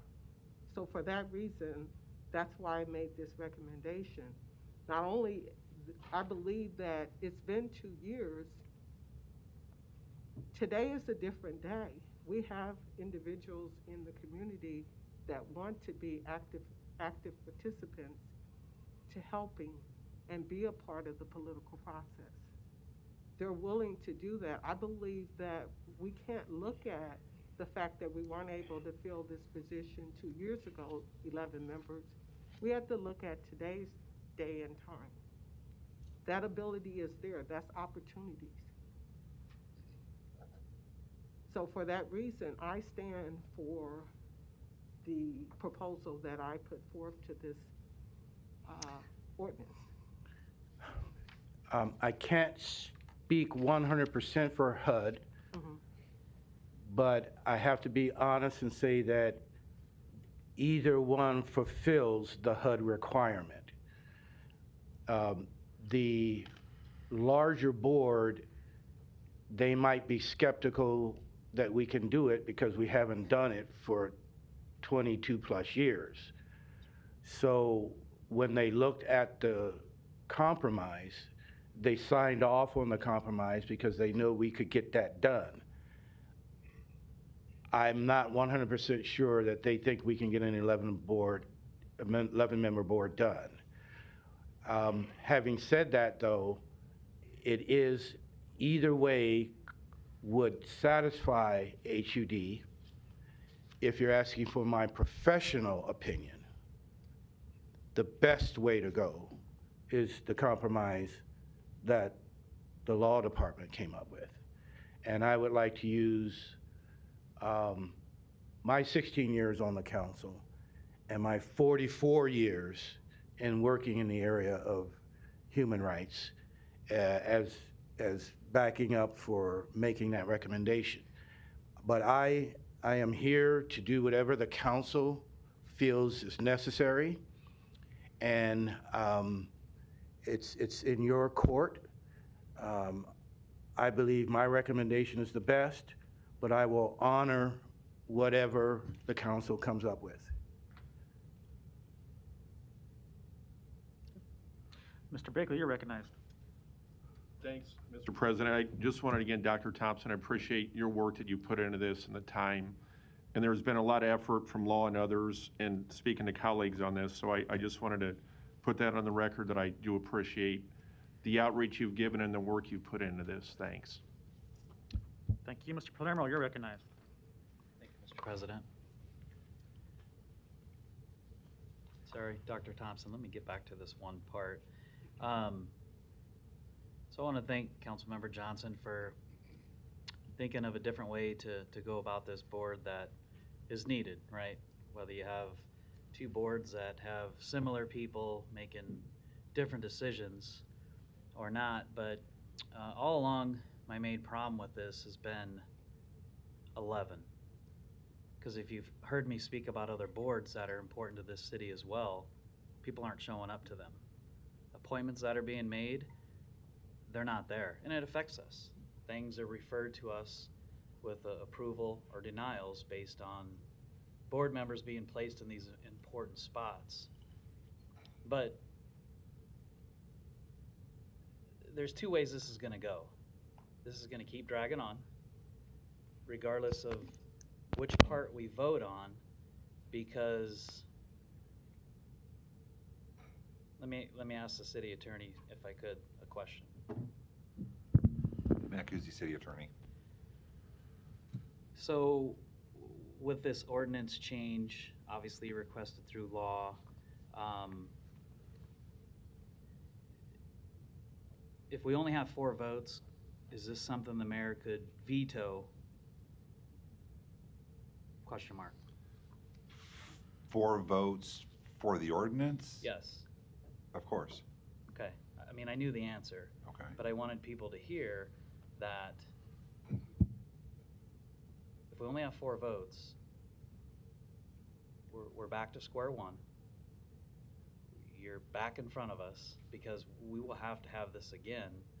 I don't believe the way I'm seeing this that it's gonna make it through without getting vetoed. And that's just what it is. And I do have a problem with the 11-person panel. I always did, because I just know you're not going to find the people. A couple of us could easily find constituents that would probably serve on this board, but it's going to be tough throughout the city. Not to mention, you're going to ask them to show up, but you can't tell them when, and you can't tell them how often. There's no set guidelines of, how much commitment this is going to be. So that's where I find myself currently with this change, to be honest. And you didn't have to give me your bio. We know you're in the spot you're in because you know what you're talking about. So, but it's nice to remind us. Appreciate it. Thank you, Doctor. Mr. Palermo, I think the linchpin here is that HUD took 3 months to look this over, and they came back and said, we're good with it. So I really think we ought to go with it. If I could, Mr. President, just so we're clear, you're saying they're good with it. What were they good with? With the compromise. Okay. They signed off on the compromise as being something that is legit and it would satisfy their criteria. Thank you. Thank you. Ms. Melton, you're recognized. No, thank you. And I just wanted to be clear. I mean, you have the support of the mayor on this compromise, correct? The mayor prefers the compromise, and I haven't spoken to her today, but I'd be surprised if she's for the amendment of the whole. Right. Well, right now, I believe Mr. Harding, and what we have is the motion is to vote on the original, what you proposed, and that you did work out with the mayor. Yes. In fact, it actually originated between a discussion that she and I had 3 years ago, trying to figure out why has 22 years gone by and we can't seem to fill an 11-member board. So we started talking about what other avenue can we take so that we don't stay out of compliance. So this is literally something you started working on very shortly after you became the director. Yes. Okay. And it was a prime directive from the mayor and from HUD, and it felt at times that I was seeing the walls close in from two sides. But I mean, what I want to be clear of is this isn't something that you came up with a couple months ago. This is something you've actually been working on for a couple years. That's correct. In the beginning, under a different director, we were told that the compromise would not fly. And then we took a second look at it under new leadership. And then we found a way that it could fly, but HUD had to sign off on that. Okay. And so we gave it to HUD for 3 months. They took a look at it and then wrote us back at the end, about the beginning of November, saying it's good, go with it. And that's the one that we're voting on right now. Yes. Okay, and I just wanted to clarify that because it may be that somebody's just hearing that for the first time, but I know how much time you've put into this and the number of years you've actually been putting into this that finally culminated in bringing it to us and getting it passed. Mm-hmm. So I thank you, Dr. Thompson, for your continued tenacity and in making Right. sure that this is getting done and getting done the right way. But I don't want to be a crybaby. I understand that things at City Hall are tough, and that's just the lay of the land. But I do have a report that's 8 days late. Yes. And the main thing in that report is this board. Okay. And we know that they'll approve what's currently being voted on the next vote. Chances are they'll approve both, Okay. either or. They just want Omaha to make up its mind and get going with it. All right. Yes. Thank you, Dr. Thompson. Thank you. Mr. Palermo. Thank you, Mr. President. Doctor, a couple more questions for you, if I could. So regardless if 75 is moved and passed or moved and denied, and we move on to the amendment of the whole, and it's passed or it's denied, are you open and willing, regardless of, like you just said, you're not a crybaby, I'm going to hold you to that. Are you open and willing, regardless of what's passed today, if we had to go back to the drawing board for changes? My statement is that I'm I want to satisfy HUD requirements. Okay. Either one of these will satisfy that. The current law department compromise not only satisfies it, but it solves and heads off a lot of future problems and issues. It's cleaner, it's more efficient.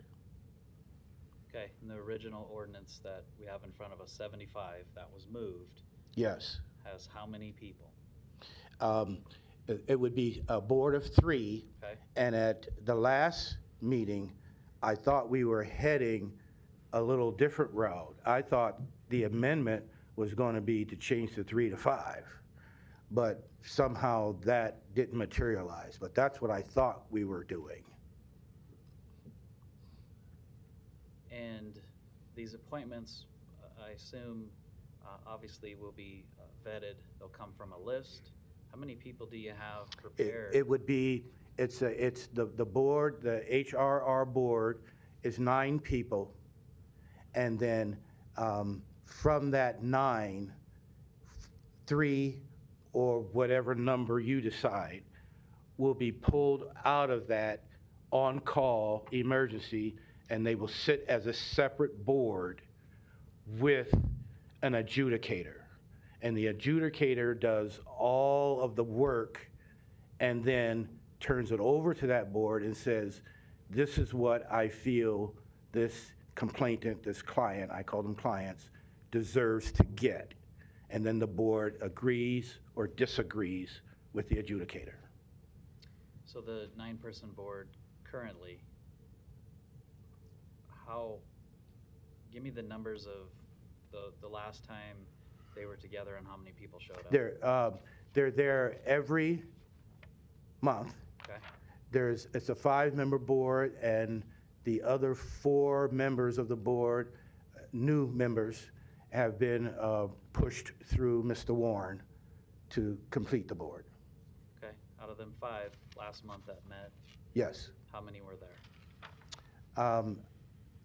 My assistant, Gerald Kuhn, is the ex officio. He actually attends those, and he's out of town right now, so I'd have to ask him to answer that question. Okay. Thank you. Very, very rarely do I attend those meetings because it's his duty to do so. Sure. And that's a tough question. Had I Yes. thought of that at pre-council, I would have asked you. Okay. Okay, thank you. Thank you. Mr. Rowe, you're recognized. Thank you. I guess as a follow-up to Mr. Well, if we went with the larger board with the requirement of the 11, how much latitude is HUD going to give us if they don't function properly? If you don't have them show up, like has happened for the last 22 years? I guess what I'm asking is, what are the consequences if they don't show up? You know, I'll never paint HUD as the big bear or, you know, the ogre, but they have within their wherewithal to start messing with CDBG monies, 75 North monies, things in South Omaha. It can really get ugly if they decide that Omaha doesn't want to be like its sister cities. So there's always that potential.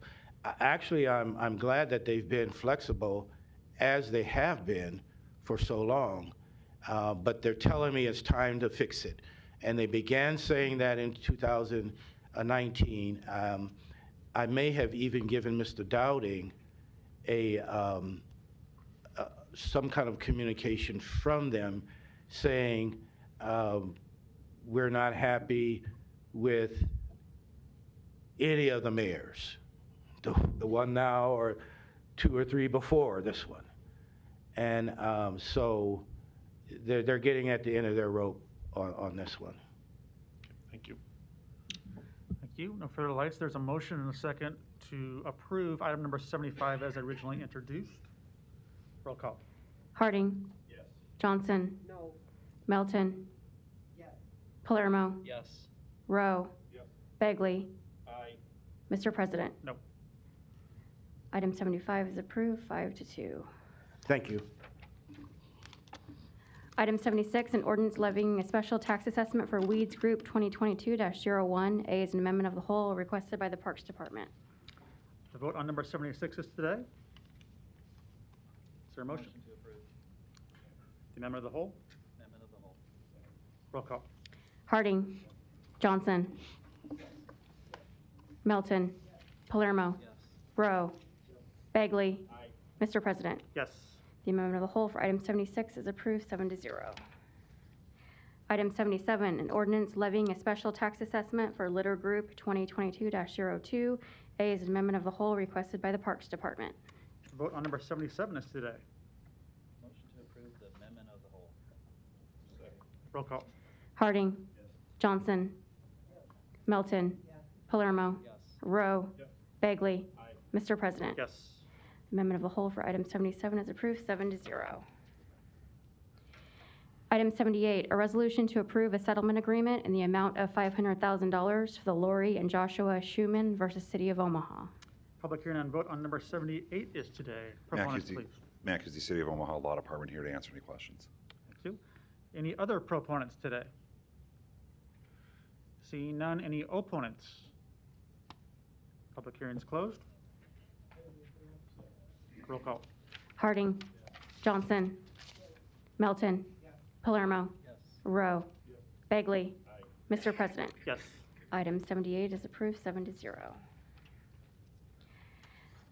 Item 79, an ordinance approving an interlocal agreement with the Papio Missouri River Natural Resource District for the construction of drainage structure rehabilitation for Little Papio Creek Levee Channel Project in the amount of $800,000. Public hearing on item number 79 is today. Proponents, please. Seeing none, any opponents? Public hearing is closed. Item 80, an ordinance to accept the bid from Executive Janitorial Corp. For janitorial services for the Missouri River Water Resource Recovery Facility at a cost of $29,100 per year for a period of 1 year. Public hearing on number 80 is today. Are there any proponents? Seeing none, any opponents? Public hearing is closed. Item 81, an ordinance to approve a streetscape maintenance agreement with the Omaha Performing Arts Society concerning the allowable streetscape and landscape improvements in the right-of-way and the private maintenance and liability obligations. Public hearing on number 81 is today. Are there any proponents? Seeing none, any opponents? Public hearing is closed. Item 82, an ordinance to approve amendment number 1 to streetscape and surface maintenance agreement with Creighton University concerning the allowable streetscape and landscape improvements in the right-of-way and the private maintenance and liability obligations. Public hearing on number 82 is today. Proponents, please. Seeing none, any opponents? Public hearing is closed. Item 83, an ordinance to designate the historic Elkhorn Town Hall located at 20515 Corby Street as a landmark. Planning Board and Planning Department recommend approval. Public hearing on number 83 is today. Proponents, please. Seeing, is there a proponent? Come on down.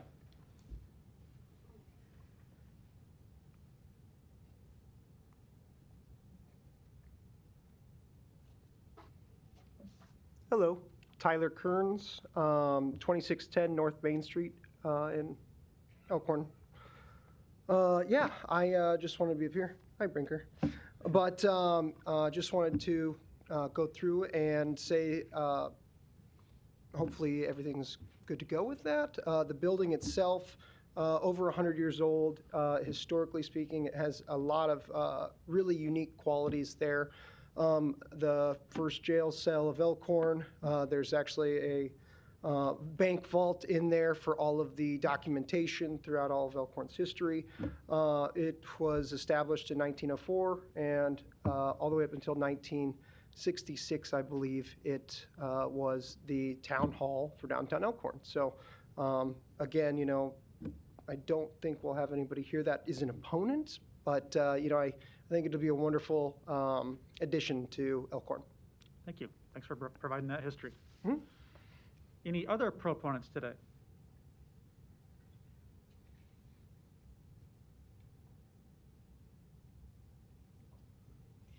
Hello, my name is Shelley McCafferty. I am the Preservation Administrator with the Planning Department. I've worked with Mr. Kearns in getting this Through the commission and the planning board, and I'm willing to answer any questions that you may have regarding this issue.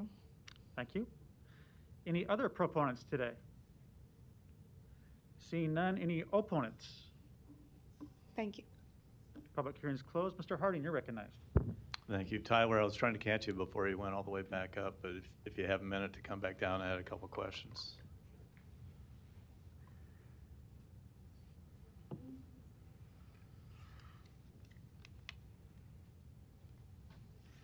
Hello. You got to put your name and your address Oh, for the record apologies. again, yeah. Tyler Kearns, 2610 North Main Street. So, and you've purchased this building, correct? Yes. Yeah. And then believe in our discussions, you've told me that, which I found a little interesting and hard to believe, that this would be the first historic building or historic designation for a building in Elkhorn. Is that correct? Correct. So with it, the local landmarking, from my understanding, the closest building to this with the local landmarking would be on 144th or 156th. I can't quite know right off the top of my head. And so on that, it would be the first local landmark for downtown Elkhorn, especially in a building. And on the national level, which is additionally what I'm going for, it'll be nationally recognized as the very first building in downtown Elkhorn to be obviously recognized. The only things that are close to it are the Old Lincoln Highway. And obviously that's just a small portion of it, not a building, but overall, this would be the first recognized historic building in Elkhorn. All right. Thank you. Thanks for your investment in Elkhorn, too. Thank you. No further lights. Next item. Item 84, an ordinance to approve the 2014 Pierce Townhomes Tax Increment Financing Redevelopment Agreement. Public hearing on number 84 is today. Proponents, please. Yes, good afternoon. Don Seaton, Omaha City Planning. I'm here for any questions you may have. Thank you. Other proponents?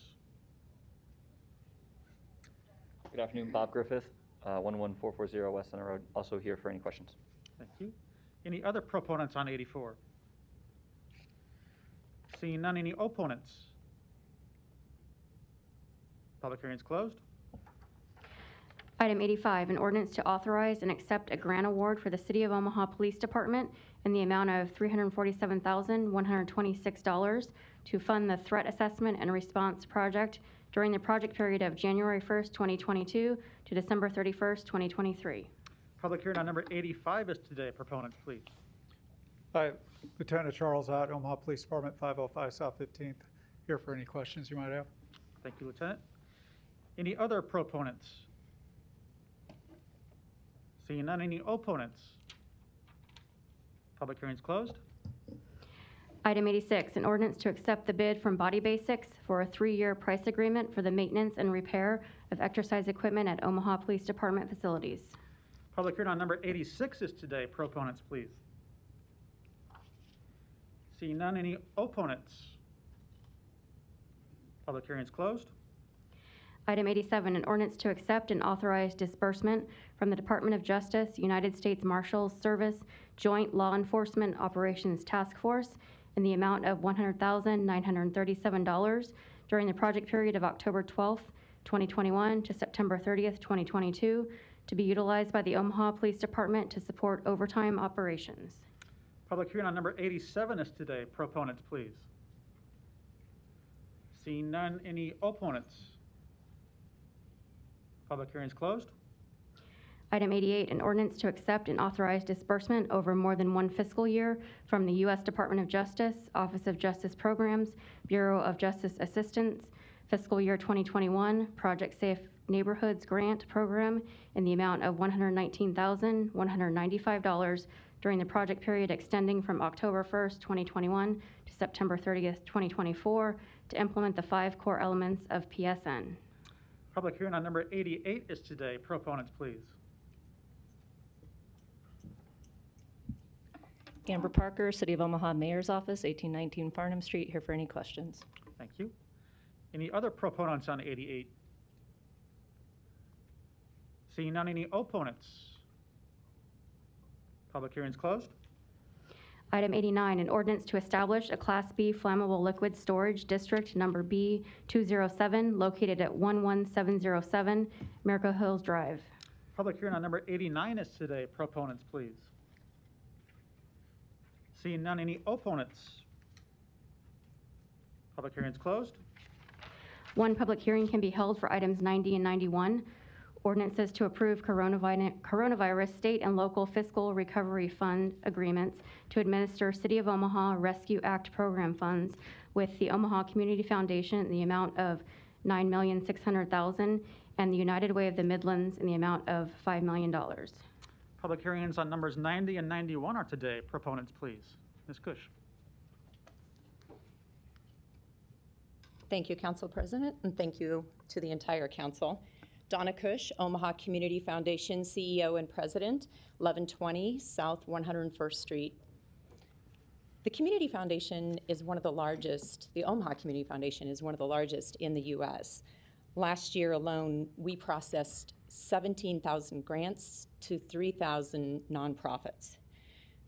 We are very proud to stand here today to partner with the City of Omaha and United Way of the Midlands to be facilitating ARPA, the $10 million ARPA Community Grant Program. The last 2 years, we've had some good visibility into what's been going on in our community during the pandemic, especially with the public health and economic conditions and impact that have fallen most severely on populations that were already disadvantaged. This $10 million grant program that we'll be facilitating will focus on 2 areas. We'll be working with nonprofits who focus on decreasing and preventing violence throughout our community. And the second area is to increase workforce development programs that involve training and employment or helping with underemployment.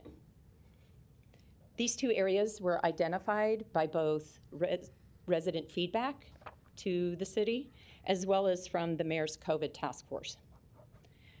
Following federal guidance, the focus on these nonprofits will be those that are located in and or serving residents located within one of the qualified census tracts.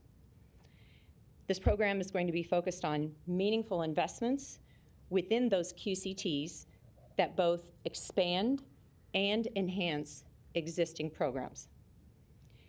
This one-time infusion of funds is a very unique opportunity for our community to have significant impact with measurable community benefits.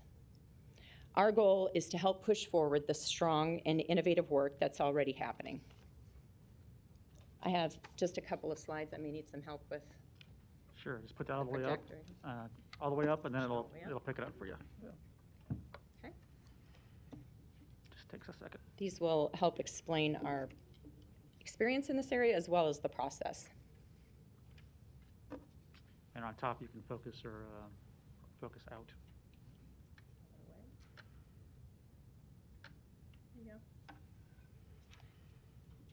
So, as I mentioned earlier, we had some good visibility into what was going on last year, largely due to what you see here. So since the beginning of the pandemic, we were responding to short, very urgent needs in the community and longer-term needs as well.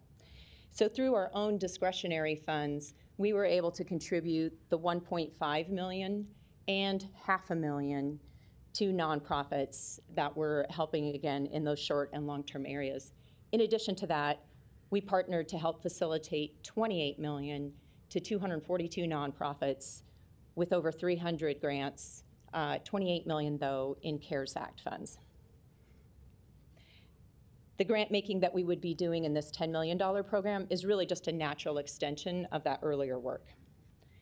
So that, along with that work that I mentioned, the 17,000 grants to the 3,000 nonprofits, together that and our COVID response grant making would not be possible without the capacity, the expertise, combined with the infrastructure that we have in place at the Community Foundation.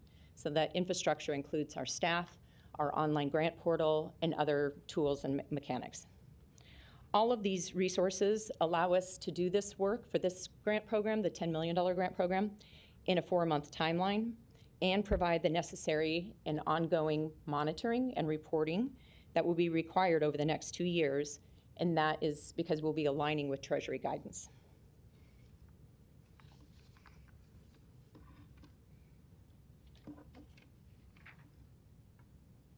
This next slide helps show our timeline. The important pieces here, especially for the public to know, are that the grant application process will start on February 15th. It'll last for 6 weeks and close on April 1st. We'll be announcing the funding. Our plan is to announce the funding decisions by mid to the end of June.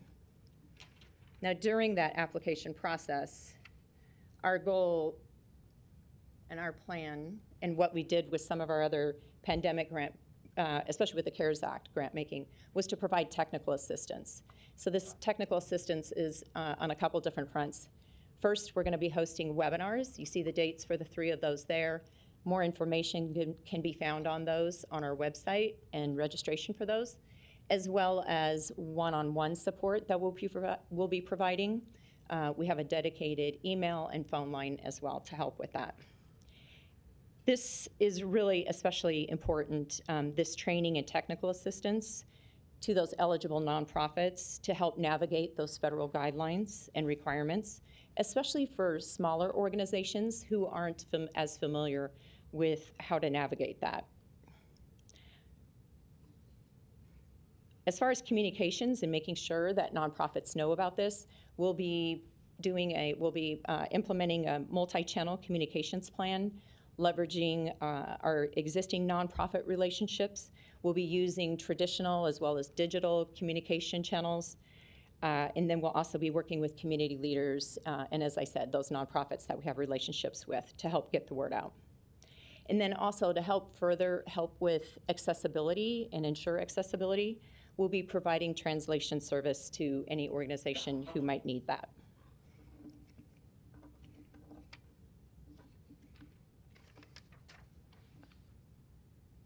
This is very hard to read. The main point, 2 main points kind of that I want to get across with this though.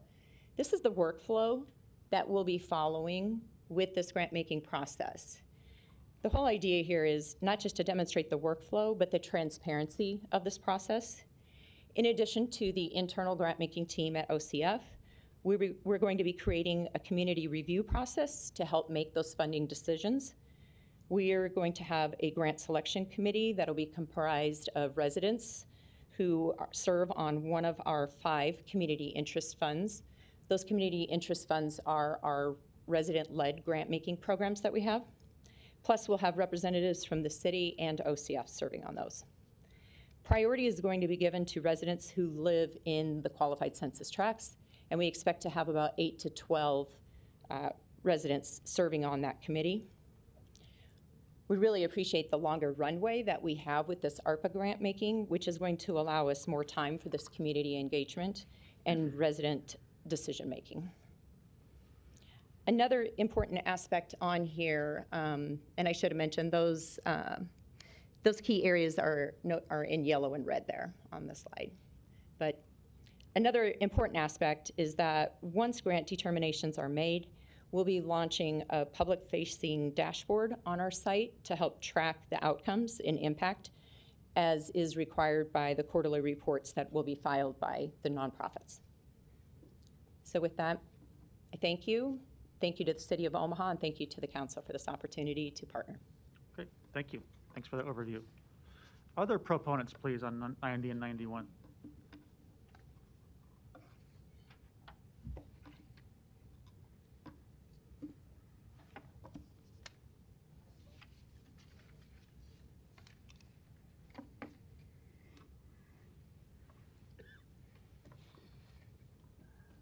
Good afternoon, council members. My name is Matt Wallen, 2201 Farnham Street in downtown Omaha. I'm here representing United Way of the Midlands. Thank you for the opportunity to be with you today. I know many of you are familiar with United Way. We are humbled to serve as a trusted steward of dollars in Omaha for nearly 100 years, investing in programs to address our region's evolving challenges. Through this partnership, we will leverage our infrastructure and capacity to allocate funding to programs in the City of Omaha that address social and economic disparities by supporting basic needs. Our Community Investment Review Team process, or CIRT, includes engaging about 150 community volunteers to ensure decision-making includes community input. We will leverage the CERT process to invest in a diverse mix of nonprofit agencies offering programs to support residents to recover from the COVID-19 pandemic in the city of Omaha. Following Council's full consideration of the contract, United Way will begin to accept applications from agencies providing basic needs programs in the city. Our timeline includes grant application and submission taking place in February. Volunteers will review and score them in March and April. Funding decisions will take place in May, with final approval in early June. Programs will receive grant awards beginning July 1st, 2022. To receive funding, agencies offering basic needs programs will be asked to complete United Way's community investment application, including additional ARPA-specific questions to ensure funds are spent in accordance with federal eligibility requirements.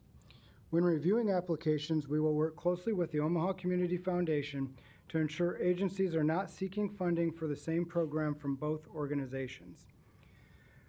Within basic needs category, funding will be available for grants to expand and/or enhance existing programs and services, grants to implement COVID-19 prevention or mitigation measures, grants to mitigate financial hardship. In addition to funding eligibility requirements, we also understand the requirement that programs must meet federal guidelines and have the capacity for award reporting. We will assess all applicants' ability to comply with federal requirements and offer technical assistance when necessary. Our grant application for ARPA funding will be published through our website, social media channels, and proactive outreach to hundreds of agency and community contacts. Additionally, we will offer on-demand training webinar, FAQs, scheduled office hours, and one-on-one assistance where needed. As I mentioned, we anticipate CERT volunteers will begin reviewing and scoring applications in March.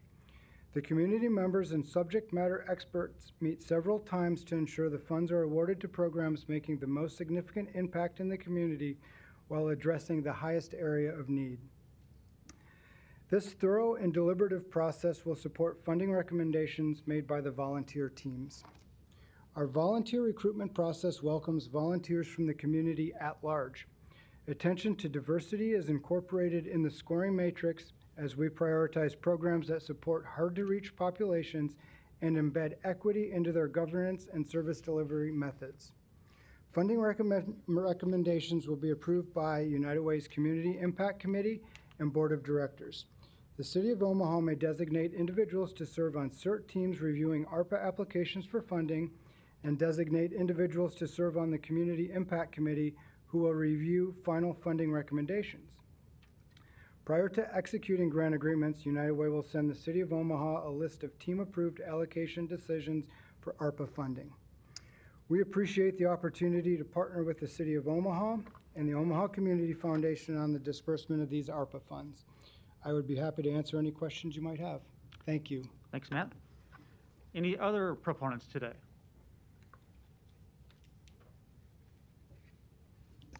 Good afternoon, Mr. President, members of the City Council. Thomas Warren, Mayor's Office, 1819 Farnham. Would like to read into the record a letter to be submitted by Mayor Stothert. The American Rescue Plan Act provides a unique opportunity to address significant needs in our city with the fiscal recovery funds. While the primary use of these funds is intended for local governments to replace revenue losses, the money can also be used to support community programs, respond to pandemic impacts, and promote economic recovery. We expect to receive $112 million. With a portion of the city's first allocation, we will invest $15 million in community programs to improve the well-being, safety, and financial recovery of our citizens. This is the largest amount of grant money that the city has ever awarded to nonprofit organizations. The United Way of the Midlands and the Omaha Community Foundation will work in partnership to distribute these funds to qualifying nonprofit organizations with a focus on agencies located in or providing services in the qualified census tracts. The Community Grants Program will deliver services directly to communities disproportionately impacted by the pandemic.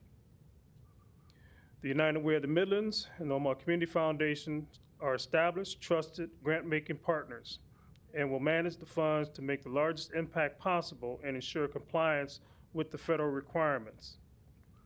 The United Way of the Midlands will administer $5 million in categories that address basic needs, including access to food and shelter, services for persons experiencing homelessness, access to health care, behavioral and mental health services, health promotion and education, financial literacy, and family support. The Omaha Community Foundation will administer $10 million in categories including workforce development and violence intervention and prevention. Eligible programs could include youth programs such as mentoring, gang prevention and intervention, mental health, crisis response, and assistance to unemployed workers, including workforce readiness training, certification, and employment services. The Community Grants Program is included in the city's initial recovery plan submitted to the United States Department of Treasury, available for public review on the City of Omaha website. It has been reviewed by Deloitte and is in compliance with the requirements of the American Rescue Plan Act. It also aligns with areas of need identified by the Nonprofit Association of the Midlands. I encourage you to approve the contracts with the United Way of the Midlands and the Omaha Community Foundation so that the application period can begin and we can remain on schedule to begin the allocation process. And I'm available to answer any questions that you may have. Thank you. Other proponents, please.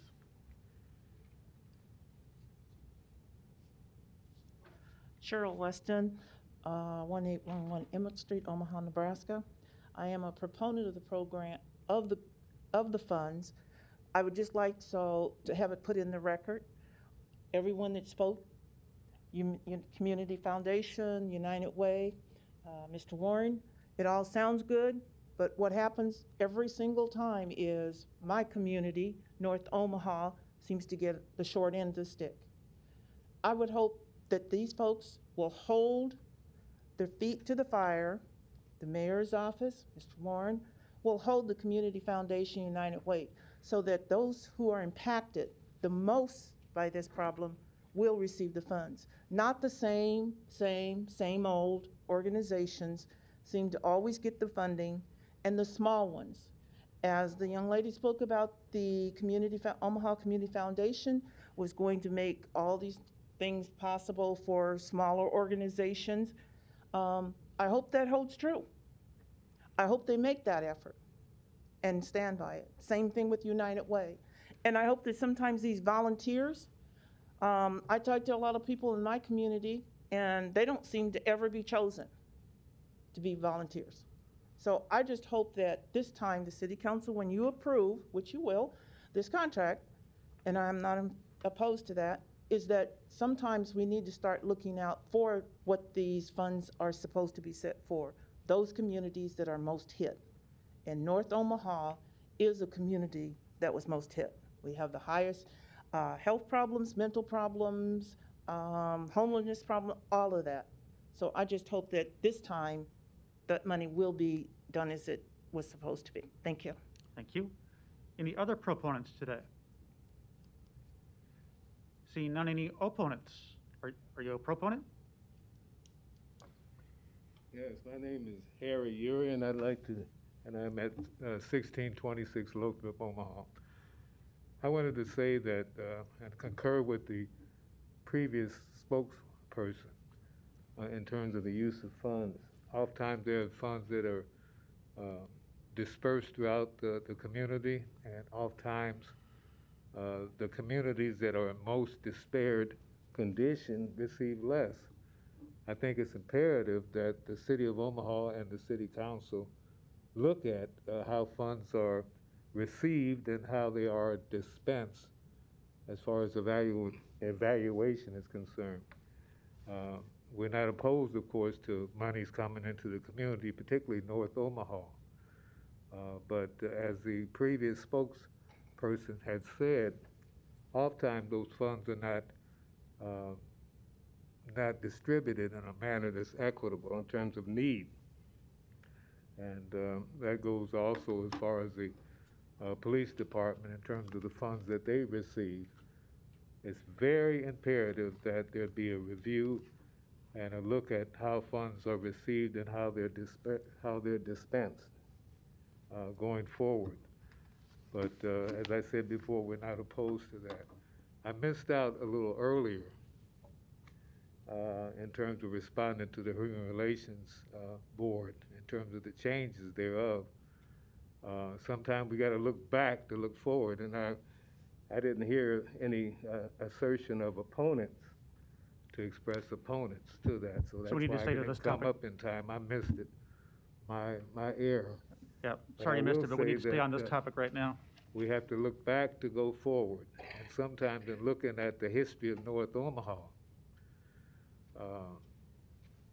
we have to see what has been contributed to the wholesomeness of Omaha, Nebraska by those people that have gone before. And we have to provide an opportunity for young people to stay here in Omaha. That means providing resources and providing programs that do them best to stay in the city. So thank you very much for the opportunity to speak.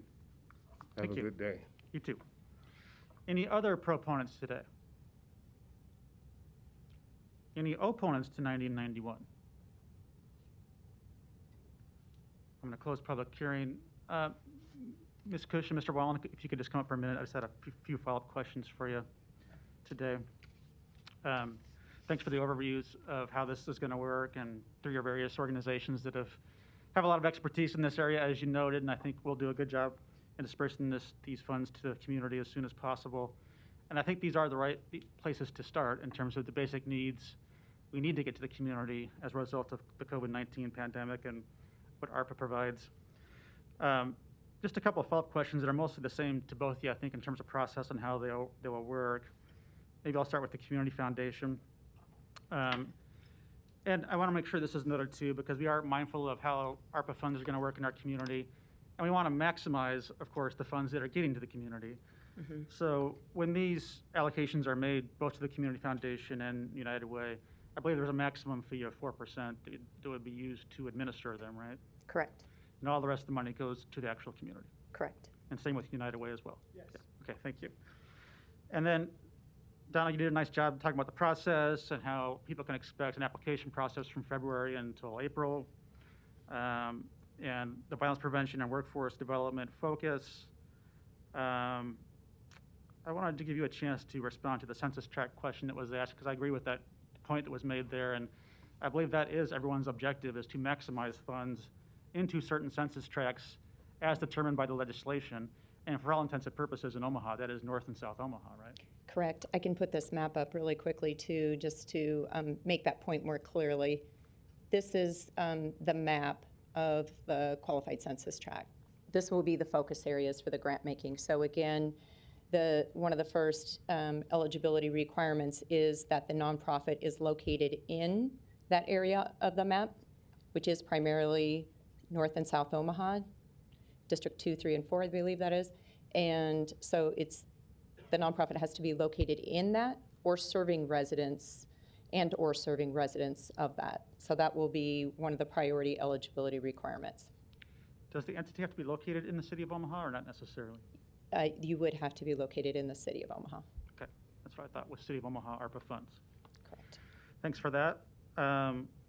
You also talked a little bit about the process. So once these funds are allocated to Community Foundation, United Way, they do not come back to the City Council. They would be administered by, they would be considered allocated and be administered by your organizations. So you talked a little bit about the selection committee, which I thought was good, and how that'll work. I thought I heard right, part of that selection committee for the Community Foundation will include a city representative and Community Foundation representatives, but also residents, right? I think you said 8 to 12 members? Yes, yeah, the Community Selection Committee, we have represented within the process, as well as the City of Omaha itself involved in the grant-making selection process, in that actual decision-making process. But the Selection Committee will be 8 to 12 residents. And likely residents from the targeted areas we just discussed, right? Correct. Priority will be given to those who live within the QCTs, within that map that I just showed. I think that's appropriate. And have we determined who the city representative will be? We have not yet. Okay. We have not determined any of the committee representatives yet. Okay, think that'll be important for coordination, and I think from our perspective too, just the city's ongoing participation and how it will work. And also I appreciated Mr. Wallen's comment about coordination between your two entities, so that there aren't any overlap, although you're generally handling different topics. I'm sure there are some organizations that will be seeking funds from both entities and just making sure that all makes sense together. I think it's important. Mr. Wallen, maybe your answer to you provided timelines which are very similar to the public and how you might administer funds. I think you said May and June. Your selection committee, though, is a little bit different. A CERT committee that ultimately is determined by your board of directors, but there would be city participation in those subcommittees as well, right? Yes, we recruit about 150 volunteers to participate in our CERT process, and those are representatives from all across the city, anybody our organization works with, members from the community at large. We do a pretty broad recruitment of those 150 volunteers. Great. And similarly, we talked about the fee, right? Your fee is no more than 4%, is that the Nope, same? 4%, that's correct.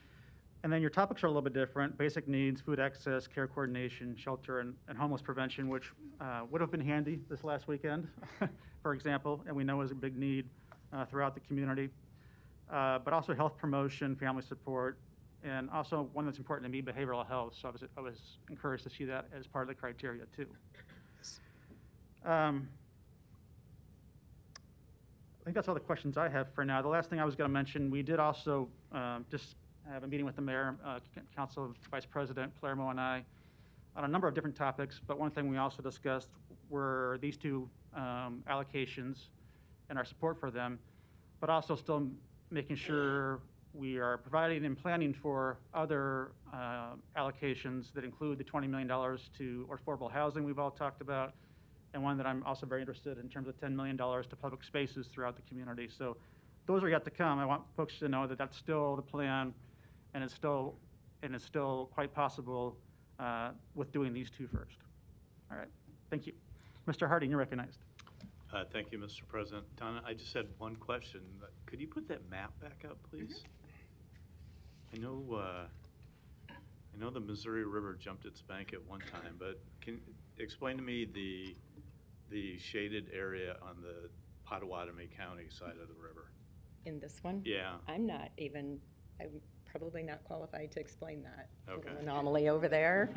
And this is QCT overall, so that may explain why Maybe that's it wasn't why it showed up necessarily on there, just but that's within. not, but again, I think President Festerson asked about whether or not City you of had to be Omaha. the city of Omaha. Okay. Correct, yes, yeah. Okay. This is just a QCT map. Okay. Not necessarily, but yes. All right, thank you. Yeah. Thank you. No further lights. I'll just say thank you for the overview today. We look forward to working with you to make these funds available to the community. Thank you. Thank you. We appreciate it. Next item. One public hearing can be held for items 92 and 93. A is communications in opposition. Item 92, an ordinance to approve of a lease agreement with 1401 Jones LLC for the lease of premises located at 1401 Jones Street for use as a public library facility beginning November 1st, 2022 or earlier as provided for in the lease agreement in the amount of $465,000 per year. Item 93, an ordinance to approve of a lease agreement with Frederick Square Limited Partnership for the lease of premises located at 3020 South 84th Street for use as administrative offices and associated storage for public library facilities beginning March 1st, 2022 in the amount of $405,000 per year. Thank you. The public hearings on items number 92 and 93 are today. I know a lot of folks are here for these items, so I just wanted to get a sense ahead of time. If I get a show of hands for who's here to support these items, and then who's here to oppose. Thank you. I do not intend to establish formal time limits, but I would encourage folks to stick with concise statements. 2 or 3 minutes is generally what we like to see, and so that folks can not be repetitive, but we can get to everybody and hear from everybody's remarks. Realizing that those that are proposing the leases might have a little bit more longer of a presentation to get through some of those details. With that, we'll recognize proponents. Mr. Anderson from the Mayor's Office. Thank you, Mr. President. Kevin Anderson, Deputy Chief of Staff, Omaha Mayor's Office, 1819 Farnham. I'll do my best to keep it limited in the purpose of equity. here today to ask for your approval of 2 lease agreements associated with an exciting opportunity to further the recommendations of the library facilities master plan, originally drafted in 2010 and once again updated in 2017. And I say that because that plan specifically calls for and identifies the current W. Dale Clark main library as outdated, inefficient, and too large for the proper use for a modern downtown library branch. And so what these 2 lease agreements allow us to do is to start a process by which we can go through the proper procedures that will include additional city council approvals for things like contracts associated with design of the facilities, for some of the funding mechanism that's going to be identified to pay for these types of improvements. But what these 2 lease process allow us to do is get started on a process that will include some expertise of an owner's representative that will help navigate this process and navigate a stakeholder engagement process by which a lot of the public conversations and public input can be held relating to the design, functionality, and programming of these 2 new facilities to replace a lot of what's currently in the W. Dale Clark Library. The facilities master plan calls for a downtown branch of about 30,000 square feet. And that's what our first agenda item here exactly lays out. 30,000 square feet of usable branch space at 1401 Jones Street. We have heard a lot of the same questions and concerns that you have all had. I plan to try to walk through a lot of those. I'm sure I'll forget some, so I'll make myself available for any questions. First and foremost is the timing of this proposed move, these lease agreements. And I'll say that a lot of that is driven by the tremendous opportunity, transformative investment that relates to the Riverfront Parks project and the anticipated opening of the Jean Leahy Mall, currently anticipated around Memorial Day of this year, 2022. And what we'd like to do to drive that process is have a plan for the ultimate development of the surrounding sites for that process, so that this body, the community, has a really good understanding of when that park opens, what's then going to be coming out of the ground to support that and take advantage of that tremendous investment by both the city, the philanthropic community, and a lot of our partners in that riverfront revitalization process. So by the time that is open, we have a timeline laid out by which we are returning to this body with the appropriate discussion and approvals for some of the development in the surrounding sites of that tremendous community amenity. So that in itself is driving a lot of the timing here. But just as importantly is the availability of space, especially in the downtown market today. I got to tell you, the availability of existing 30,000 square feet as you look in the downtown market, there's not a lot there. And that drives a lot of our locational decision-making process that I'll get into. But then when you couple that with the availability of space, again, at the recommendation of the facilities master plan, of moving things like distribution and special collections, some of the more popular kind of destination, community-wide destination elements like genealogy, to a more central location in our community to make those more accessible to the community at large. Having these 2 available spaces at the same time, kind of feels like the stars aligning or planets aligning to allow us to take advantage of this opportunity and make a very transformative change for our library system as a whole. These opportunities don't come around too often, and we're very excited to engage in a process by which we can go through the public conversations of the design and programming of what we think can be library services that this community can be extremely proud of. So I'll get into a bit of some of the locational decision-making that went into our process. Out of the 2017 update to the facilities master plan came an exercise in the mapping of where patrons of all of our branches are coming from by address and zip code. And this is, again, in 2017, but this is where our patrons of the current W. Dale Clark Library were originating from. So as you can see, we've got a pretty heavy concentration both to the south and west of the downtown area, largely centered around the urban core, but it does have a larger draw. This is our main branch. It does have those more community-wide destination-type collections, genealogy being one of the more popular ones of that. But again, as you can see, a good majority of those patrons are coming from the immediate south and west neighborhoods of the downtown area. And this, again, 2017, this area, the rail and commerce area, adjacent to the old market to the west, has seen a lot of development, but a lot of residential development even from that time. So I think that provides a really tremendous opportunity for additional connection to the neighborhood itself. But we do have a lot of patrons that come to the west, but you see the proximity to then our Sorensen branch, and that is where, this is that heat map that indicates you see a lot of overlap of those same neighborhoods. So, we really didn't want to remove level of service, especially from a geographic standpoint. So the thought process being that, as we move to the south of the current location of the W.D.L. Clark, it does create some distance from the areas west and northwest of downtown where we see a lot of that patronage. But we do have the immediate kind of availability of Sorensen to serve those areas. And while the same case could potentially be made for Willa Cather, I'll let Laura Marlene correct me if I'm wrong, but I believe Willa Cather is our smallest or among our smallest branches. So it doesn't have a ton of capacity to, take in additional service. So that's where I say, we tried to keep this new location in as close proximity to the existing location as we could for things like accessibility type of questions. But that being said, this is where we feel the data really helps support, if we are going to moving to the south, helps provide some additional services where we see it the most and where we think it might be needed the most as well.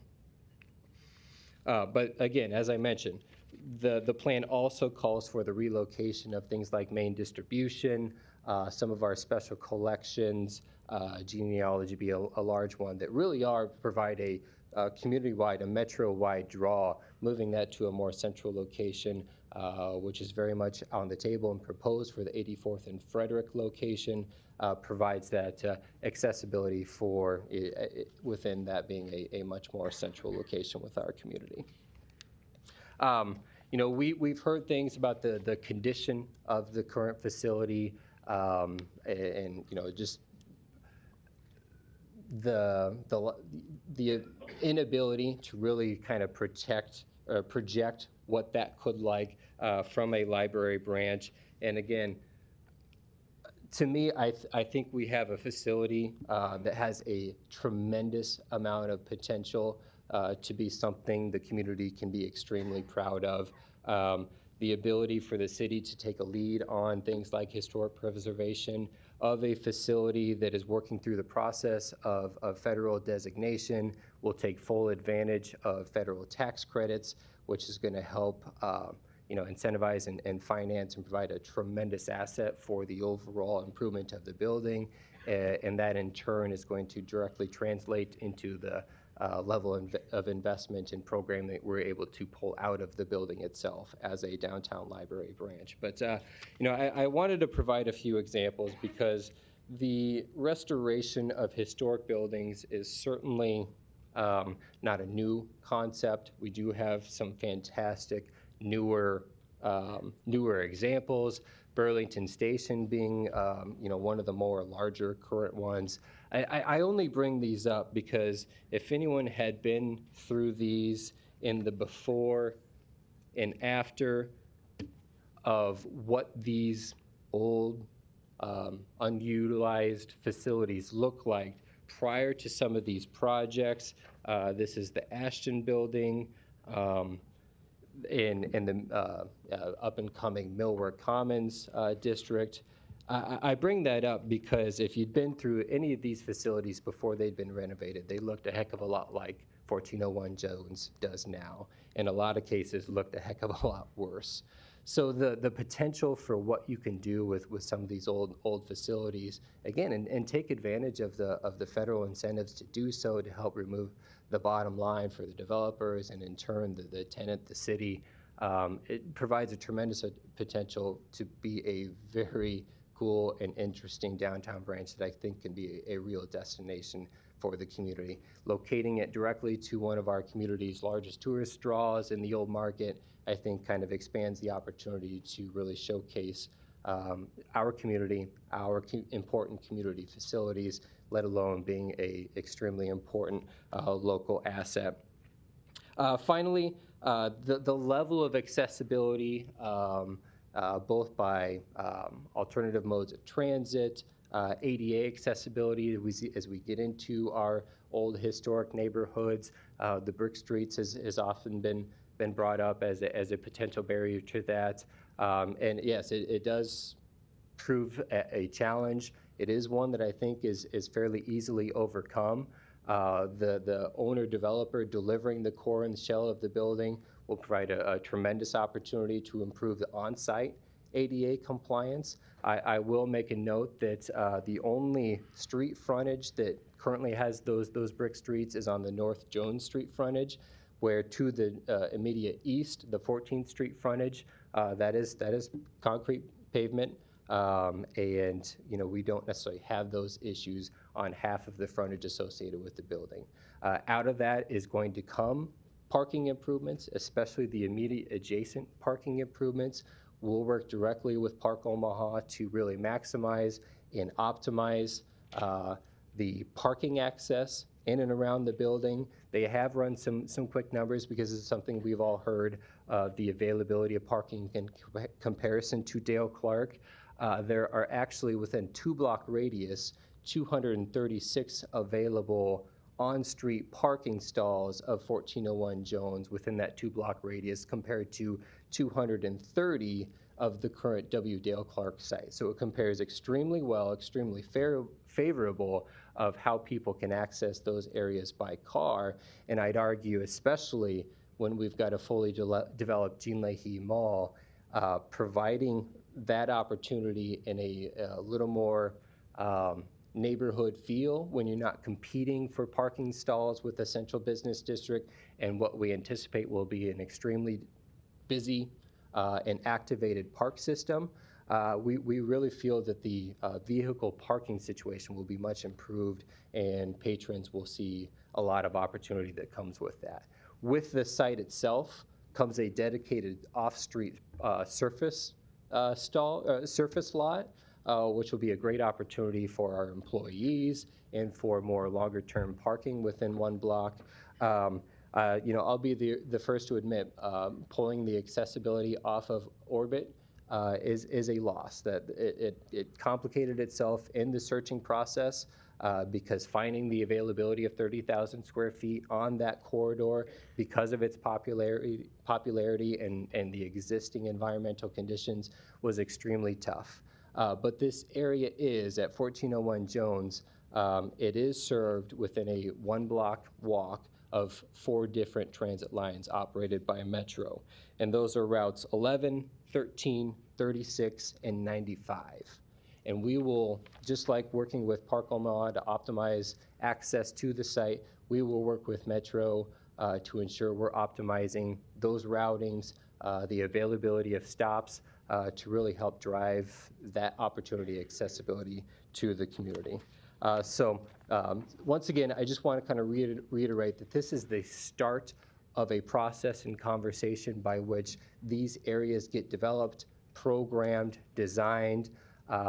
We have asked the council to simultaneously consider a owner's representative that's going to help manage that process with direct engagement with stakeholders, with the library board of trustees, with library staff to help facilitate those conversations of what these locations can look like, how they're going to operate, At the end of the day, as I mentioned before, I think we'll have some system improvements that this entire community can be proud of.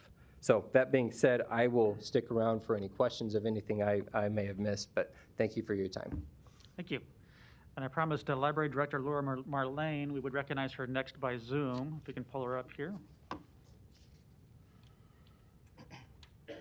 Sir, we do have the Library Director about to Pardon? testify. We have the Library Director next, and then we'll call up further proponents.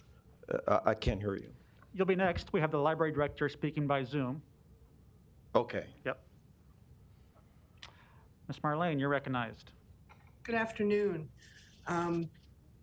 I'd like to talk about these two projects and my endorsement of them, and to build on what Kevin said about the stars aligning. I've worked in libraries for over 30 years, and building projects do not come along often. This is an amazing opportunity for the library system to bring 21st century services into more modern buildings. And Kevin referred to some of the issues we have with Main Library, and those issues aren't going to go away. Our ability to deliver services here are, while we have been very successful, we are fighting against awkward workflows and constantly challenged by technology in a building that just does not cooperate with Wi-Fi. And these changes would really be remarkable for the library and allow us to continue to deliver services in the historic Old Market and provide access to our historic and genealogical collections at the 84th and Frederick Street site, while at the same time having us plan for a newer facility and a bigger opportunity for the library. Okay, thank you. Other proponents, please. Hello, I'm John Schmidt, 1940 South 49th. I'm retired from the U.S. Postal Service, where I was an architect engineer at their Kansas City and Minneapolis field real estate and buildings offices. I was also a founding member of PROUD, People for Responsible Omaha Urban Development. We were the group that fought to save Jobbers Canyon, and instead of having possibly the largest and most dynamic warehouse conversion districts in the world, we got mostly ConAgra grass. So I said that to tell you that I've been a lifelong proponent of historic preservation, but in this case with the downtown library, I am in favor of its removal. I do have two concerns though. The facility at the former Shopko site, that has to be rented because that's going to be a temporary facility, because those library functions will move to the new main library at 72nd and Dodge, hopefully, and which will also incorporate the DO space. I think that this new main library in Omaha should be considered one of the most important buildings ever constructed in the history of Omaha. And I would propose that the city conduct an international worldwide architectural design competition for that building. Now, getting back to the other facility that's proposed in downtown as a branch facility, the only concern I have about that is that I think the city of Omaha should consider, do we want that as our permanent site? And if we do, then why are we going to spend literally into the millions of taxpayer dollars renting it? Why not just buy it now? The other reason why I'm in favor of the removal of the Clark Library is because that square block at the head of the Leahy Mall is the most visible, the most desirable, and the most valuable square block in the state of Nebraska, if not most of the Midwest. And my concern about that is I want the city of Omaha to negotiate a price for that lot, that block, incorporating all that is so valuable about that block. And as far as I know, nothing has been discussed about what the city is going to sell that block for. But that block is so valuable that it would probably make a company like Mutual of Omaha want to construct a skyscraper 50 stories tall on that block. So let's get the amount of money that's due us for that site. Thanks very much. Thank you. Other proponents, please. Mr. Kennedy. Good afternoon. My name is Michael Kennedy, and I live at 15809 Douglas Circle, and I currently serve as president of the Library Board of Trustees of Omaha. I want to thank the council for all the support you've given the library over the years, and we appreciate you approving our funding and also approving our board members. We represent a bipartisan group of people that's very diverse from all parts of Omaha, that's entrusted with being the trustees of the library and its collections. We took the time to review the facilities update in 2010, and also the update, which I also was present for back in 2017, of what our library needs are. There are three main things that need to be done for the library. One is the downtown branch, the new main, and the Millard Library, the farther one out west. Two of these can be accomplished today with these leases or set them in motion. The library took its time to take a look at the site that the city found for us. I want to thank Kevin and Troy Anderson for all the work that they've done in the mayor's office to find the space. We have been looking for years for space to the downtown. At one time, we did look at the Civic Auditorium space. The board felt that that space was too far from patrons and not close to the residential area. One of the considerations to take into account is this is no longer going to be the main branch. I know there's concerns about ORPT being part of it and bus service and all that, but remember, you're not going to have people coming from all over the city going to a neighborhood branch. That would be for the new main, which is proposed in the 72nd and Dodge to 90th and Dodge corridor that's been discussed with the council and the rest of the community in the project with Heritage. A new downtown branch needs to have 30,000 square feet. It needs to be close to where the former library's at. It needs to have access to transportation for the downtown area, and it needs to have space that's flexible for a great design. That space is 14th and Jones. I've had the chance with several library board members to go through it. I've also asked our library staff to go through it.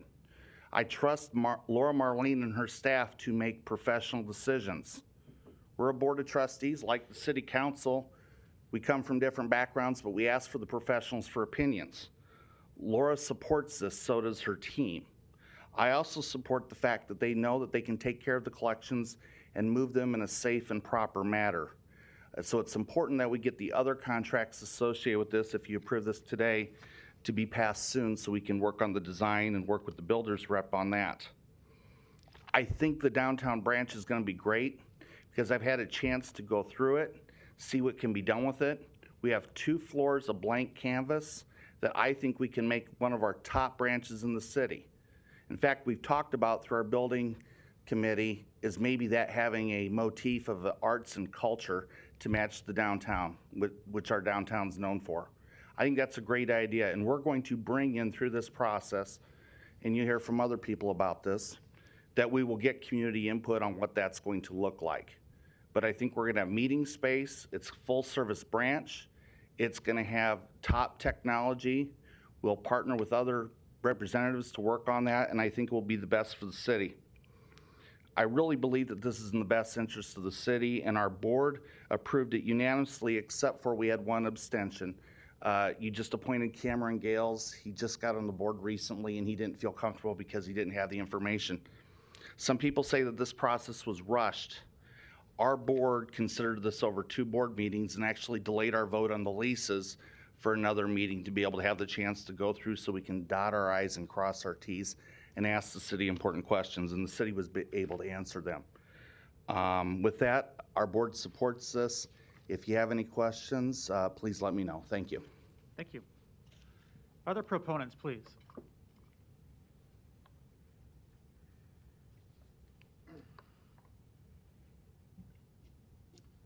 Mr. President, members of the council, city staff, I'm Jay Noddle, Noddle Companies, 2285 South 67th Street in Exarban Village.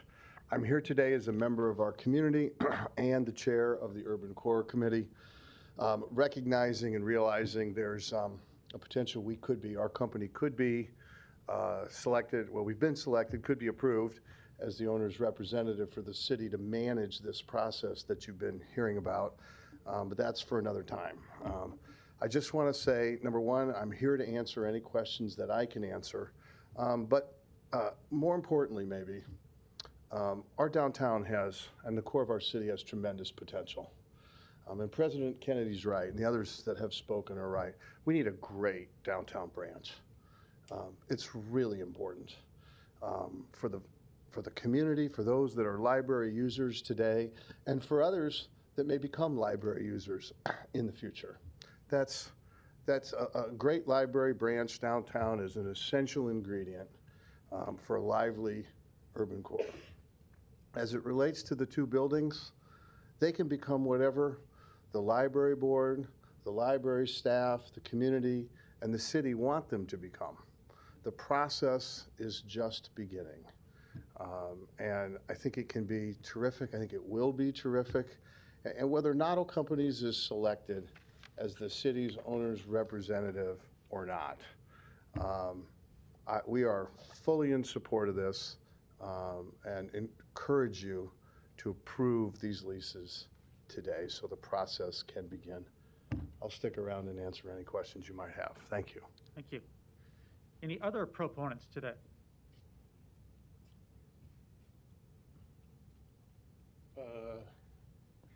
My name is Douglas Grandi. I only represent myself, 3119 North 47th Avenue. I just want to say the first speaker was wrong. The Willa Cather branch, as the library is larger than the Sorensen. I know this because I know every library in town, because I love libraries. I spent 6 hours at the library last week at Millard and Benson. The W. Dale Clark Library broke my heart. I can't tell you how much it broke my heart. I love the old library. I remember sitting in the old library reading. It was quiet. It was a place where you could meditate and study. A library is a university. It is, to me, it's a place that is my heart. It is a place that I learned about all sorts of things I would have never learned. It is a place where you almost have a worship of the knowledge that is there. And the old library had that. The new library, the W. Dale Clark Library, when they built it, it was awful. It has a huge area in the middle that goes from the bottom to the top. It brings sounds from the bottom of the building all the way to the top of the building. It's almost impossible to find a quiet spot. The way they arranged the shelves and then had the tables around that, it felt cold and barren, like a warehouse. Not like a place where you could study to think. This was a place where you felt ushered out of. The last time I was in the Clark Library, which I have not gone to for a while because recently it's become decrepit, it has been allowed to go downhill. It's becoming even worse. But the last time I went there, I actually asked the librarian where I might find a place of silence, and he said that, well, maybe you can go hide in the genealogy room. No one likes to go there. It is an atrocity. Almost anything would be better than the Clark Library. The Council Bluffs Library would be a good example if anyone wants to see what a halfway decent library looks like in this area. It's beautiful. Omaha should have a much better library downtown than the Clark Library. It is cold, forbidding, and then it's actually too small for the administrative offices. They had to turn the third floor, which had been bizarrely, I know, the 100 and the 800 and 900 Dewey Decimal Systems, into administrative offices because they did not have enough room for administrative offices. I guess that's all I have to say. I just feel very strongly. I'm looking forward to a new library because I want something different for myself. Thank you. Thank you. Other proponents today? Good afternoon. I'm Holly Barrett, 1403 Farnham Street, number 802.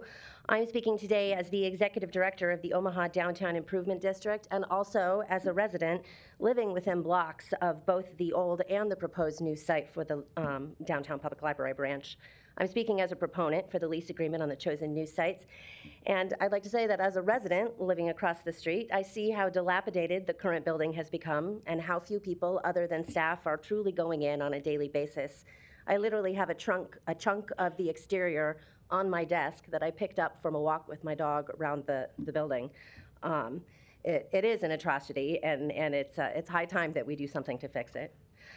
I am also speaking as a downtown community advocate. My organization recognizes that this opportunity to relocate the Dale Clark branch could be monumental for our downtown neighborhood. The historic building being considered and the surrounding area are ripe for further revitalization, and we welcome the efforts as part of the larger energy currently sparking on overall urban core improvements. I'm happy to answer any questions. Thank you. Thank you. Any other proponents today?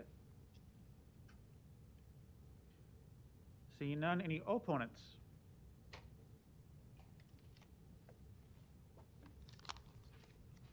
We have 2 opponents by Zoom, too, which I'll get to after our audience. Hello, my name is Pete Fay. My address is 418 South 38th Avenue, apartment 22, Omaha, Nebraska, 68131. Although I am sure that other people will talk about why the mayor's plan for the library makes no financial sense, or how the move will harm the library's invaluable archival and genealogical materials, or how destroying a magnificent example of brutalist architecture would be a blow to the city's architectural diversity, or how laughably insulting it is to house library administration in a failed big box store, or even how this really is all just a plan to kick the unhoused out of the downtown area so that rich people no longer have to see them and thus be reminded of the sins of their wealth. I want to focus my comments on something the mayor said when introducing this plan way back in the fall, that because the library sits on valuable land, it must be sold. Because it is in this comment that I think we really see the nihilism and profanity inherent in both this plan and the worldview that supports it. For indeed, I agree with the mayor. The land is valuable, which is precisely why there should be a library on it. Jean Leahy Mall will be finished this summer, and it is difficult to think of a better way to utilize valuable public land adjacent to a brand new, world-class public park than with a public library. Story time with grandma, then an afternoon in the park. Throwing the frisbee with a friend, then a relaxing couple hours in the stacks, reading whatever you want to read, wherever your imagination takes you. Studying for a test, then taking a brain break in the park for a walk, enjoying the sights and sounds of the city. The possibilities are endless. They are the things that we want to do as human that make life worth living. But in Omaha, apparently, we are not interested in living. We are only interested in the artificial sense of pleasure and fulfillment brought about by money and its attendant developments. Instead of using public space in a way that benefits the public, we sell public space for the benefit of a few white men so they can build their tower to Mammon, their phallic monuments to their own self-importance. Memorial Park doubtlessly sits on valuable land. Why not bulldoze that so we can build Village Point 2? Why not cement over Standing Bear Lake to make way for a few more Casey's gas stations? Finally, once we've sold off all the city land to developers and you can't move an inch without paying someone for something, maybe the city can mint some NFTs, rare singular pictures of Rosenblatt or Jobbers Canyon or W. Dale Clark Library, tokens through which we can remember what we once had, what was taken from us by developers and corporations and businessmen who can never have enough. You can see that the people are against this. Indeed, unless one of your constituents happens to be Scrooge McDuck, I doubt you have received a single letter in support of this plan. I implore you to vote this down. I implore you to reject the nihilism that says we don't deserve our library across from our park, that we don't deserve something valuable. Thank you. Next opponent, please. Don't be shy. Come on down to the front, please, and please line up if you would so we can kind of be efficient. Good afternoon. Mark Brannon, 6915 Evans Street. I'm here to represent myself. I know there's a lot of us here to speak. I think none of us wanted to get up and speak after that excellent presentation. I wasn't intending on being here today. I just got off work, but luckily you guys were still in session, so I thought I'd come down here. I do think it's very funny that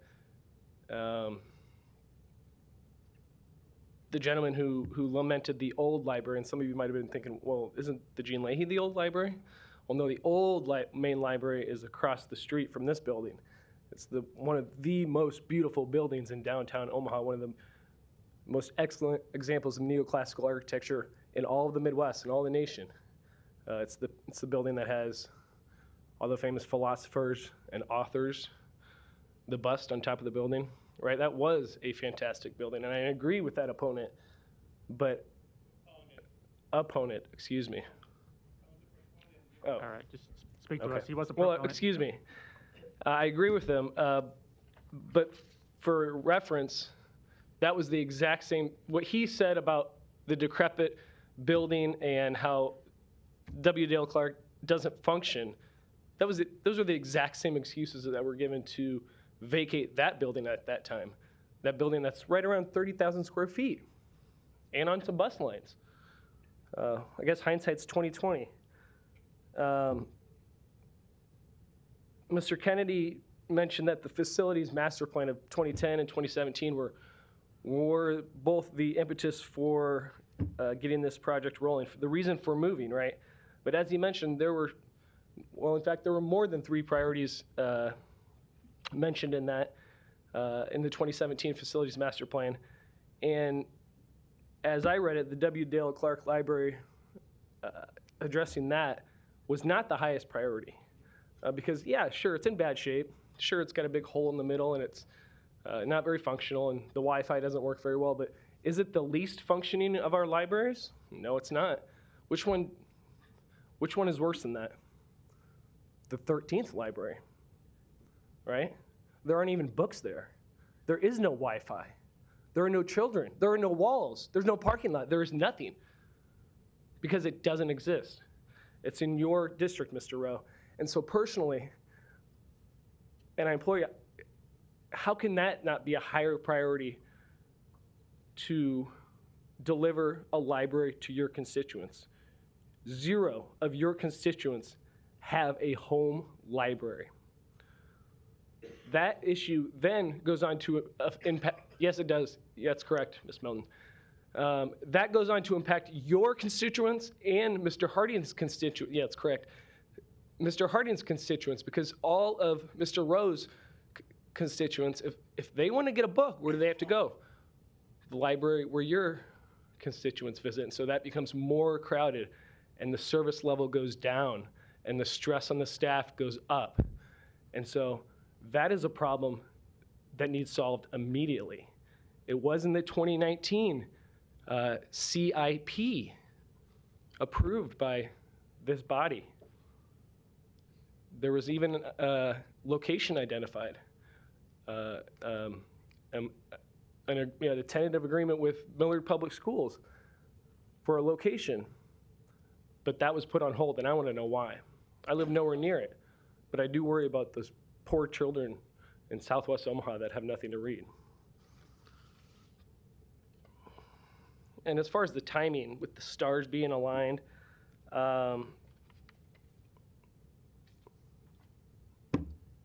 what's the problem if the park opens in May and we don't have a plan for that site? I don't see the risk in it.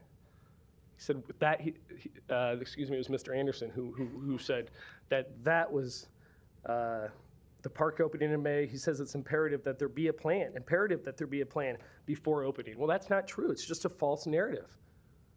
We can find out after the park opens. No one is going to be celebrating the opening of the park and then say, well, wait, what are we going to do over there? I can't come to this park anymore. Doesn't make sense. Directly eat, Mr. Palermo, you mentioned that you did look for other potential sites closer to the orbit line. And forget who said it, but I think Mr. Kennedy said it is a huge loss that the library is moving off the orbit line. Well, W. Dale Clark, directly east of that, there is a city-owned lot that is not part of the park. Okay, it's a staging ground right now. Well, what do we do? Has anybody inquired, what are we going to do with that lot? Are we going to demolish the library, sell that lot for development, and then also sell that additional lot on the east side, adjoining the park? Or why don't we just wait until the park's done and then build the 30,000 square feet library right there and then demolish the library and sell it so we can make money and improve library services, right? And there's no loss of services. We can build, it's just a joke. It's just a joke. I'm gonna let everybody else, everything else I have to say will be hashed out by but it's just, it is, yeah. Thank you. Yeah, thank you. Other opponents? My name is Eric Oberg. I'm at 6319 North 36th Avenue at 68111. This vote was postponed, rightly citing the need for more info with too many unanswered questions before irrevocably committing the library to a path planned largely without meaningfully involving the library or the public. But the mayor's office, trying to rush this through, has still declined to provide further new details. What we do know are two main things. First, the very data being cited to justify this project explicitly states a greater priority to meet the need for a new Southwest library and a clear public mandate to prioritize that rather than replacing the downtown library. Second, this project will spend away vast sums of funding to meet new needs for a downtown library already being met since we already have one. As some would understandably argue, the current building is not perfect, but 1401 Jones is worse. W.Dale Clark is a 122,490 square foot building. 1401 Jones is 42,000 in total, and even then the library doesn't even get more than 3/4 of that. The canned response from the mayor's office and parroted by the mayor's board appointees is that with the Shopco, the combined square footage will be nearly the same as W.Dale Clark, and that they technically meet the recommendations from the 2017 Facilities Master Plan. But if a library opens there, staff will immediately be overwhelmed with patrons asking why there aren't enough tables, computers, chairs, enough space where there always had been space. You think library staff against this wouldn't love to work in a freshly renovated space with new HVAC and the latest tech and that we're just too sentimental to let go of an old building? W.Dale Clark is uniquely capable of providing a space that gives the most vulnerable of our city space where they're safe, sheltered, and with the unique dignity and right now vital safety of not being crowded. At the last board meeting, the board went through the motions of allowing the public to unanimously plead against these leases, and then the board proceeded to ignore them and to make condescending remarks toward them. The closest thing to a coherent, practical justification they gave for the vote was that 1401 Jones is supposedly the best vacant location based on the 2017 recommendation, and if we don't bind the library to wasting millions on leasing now, well, then we might not ever get a chance to. This tells me either they know this isn't what the public wants or best for the library, and this was the best excuse they had, or they have been so irresponsible as to be duped into panic buying by the oldest scamming trick in the book. Act fast, buy now, offer may not last. Anyone who knows the history of this location knows how ridiculous that excuse is. That said, they have a point. There aren't many spaces downtown perfect for a library. If only there was a piece of land the size of a whole block not currently being used for non-library purposes. Even better if the city already owned it. Here's an idea. If the mayor thinks W.Dale Clark is that bad and wants it demolished, do it.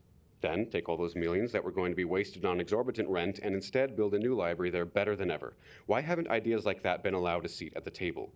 They could even lease a location during construction. That way everyone's happy. The landlords get their precious profit from taxpayer dollars. Library staff get the best facility to adequately serve the public gets to keep their desired location, and the mayor and her developer pals can take credit. The only reason I can think of why that wouldn't make everyone happy is if what Omaha overwhelmingly wants and what's best for the library aren't the actual motives of these plans, which would explain why the library largely has not had much of a say until after the big decisions are already made for and dictated down to them. To kind of touch on what I'm sure will be in a rebuttal, I know that there's talk that the Southwest branch hasn't quite had a perfect location or the funds found for it, but that excuse falls apart given how long it's been compared with the extraordinary speed, energy, funding, and determination being suddenly demanded toward these proposed lease locations. Second, this project intends to waste millions of dollars renting a temporary solution for needs already being met for a central location, as W.Dale Clark already provides a logistical center for administrative and collections needs. Similarly, as far as geographic centrality, I can't imagine how we could possibly have a more central location than the Swanson branch. I doubt the families who love having Swanson as their neighbor will buy the logic of closing it so we can have a replacement further away, closer to already existing libraries and in a hyper-congested intersection surrounded by strip malls but not a single actual home, whether it's Dew Space or the Shopco. But then if Swanson wouldn't be closed, why do we need another library so close? Right now, the closest branches in the system are still 3 miles apart to keep services spread nicely. Shopco, on the other hand, is closer to Swanson than that, and Dew Space is under 2 miles away. Also, how many homeowners in the room see the sense in selling off for peanuts your prime real estate home you already own to go pay rent in a rundown strip mall? Why is W.L. Clark expected to sell for no more than $4 million, as far as I'm aware, anyway? How does anyone benefit from the library becoming beholden to profit-driven landlords? As acknowledged, the existing locations are not perfect, but addressing their imperfections and finding new solutions should not be arbitrarily forced to the forefront and take precedence over more immediate needs currently not being met at all.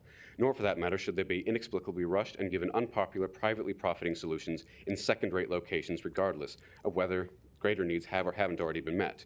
Nor should they take the form of shady land grabs.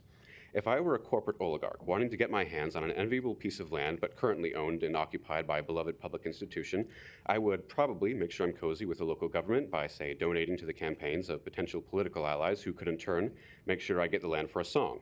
It would also be nice if there were some sort of elite organization of my wealthy peers making big shows of philanthropy to amass and wield tremendous socio-political influence, which could be used to pressure local officials to move the current occupants elsewhere. Even better if I could be a board member for this group. They could then make big promises about some potential... Are you I'm getting to the summarizing? end. Yes. Yes. I could just skip all the rest, and then I could just say, be good to Google, let's see, David Schlossberg Stothert Donations, and David Schlossberg Spruce Capital Group, and David Schlossberg Heritage Services Board, and Spruce Capital Group Downtown Library Proposal. The Lund Company is also a big donor to Mayor Stothert. If we're eventually going to have a new central location, whether it's at 72nd or anywhere else, then let's not throw away millions of dollars leasing a derelict Shopco as an interim location and then put that money toward whatever new location ends up being built and or improving the existing central locations in the meantime. Thank you. Thank you. Other opponents, please. I need to take a breath. That was a lot. My name is Molly Romero, 5101 Nicholas. And I sent a letter, I don't know, about 3 pages with an attached letter to each one of you. And I hope you had a chance to look at it. I do have, it's on 16-point font, so it shouldn't take me long. It's only 1 page. But, primarily, these are not permanent solutions, and, having the Dale Clark Library jump ahead of all of the other recommendations that have been made for a total plan is not explained, by what's driving that timeline. But I do have concerns just about the Shopko location. One is that it's a commitment for 10 years with no renewals, with special perils insurance coverage, which means floodplain. And, why would we rent a big space for 10 years that might have flood problems, especially with weather being such a unpredictable thing nowadays? With the Jones Street lease, it's 10 years plus 2 10-year renewals, so a total of potentially 30 years with an option to buy it 5 years. But to buy it in 5 years, it's for fair market value. And plus, we would have to pay as a city 5 years of unamortized tenant improvements.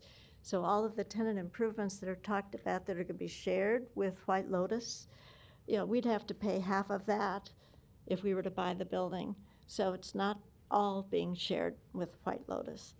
Plus, we'd have to pay 9 months' rent.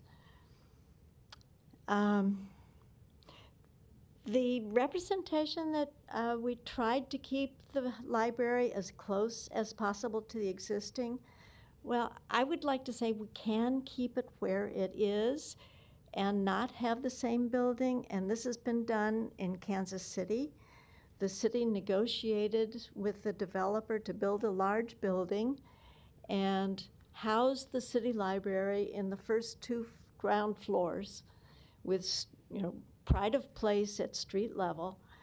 And so we can have the library right there by the Eugene Leahy Mall, but we just have to negotiate to do that.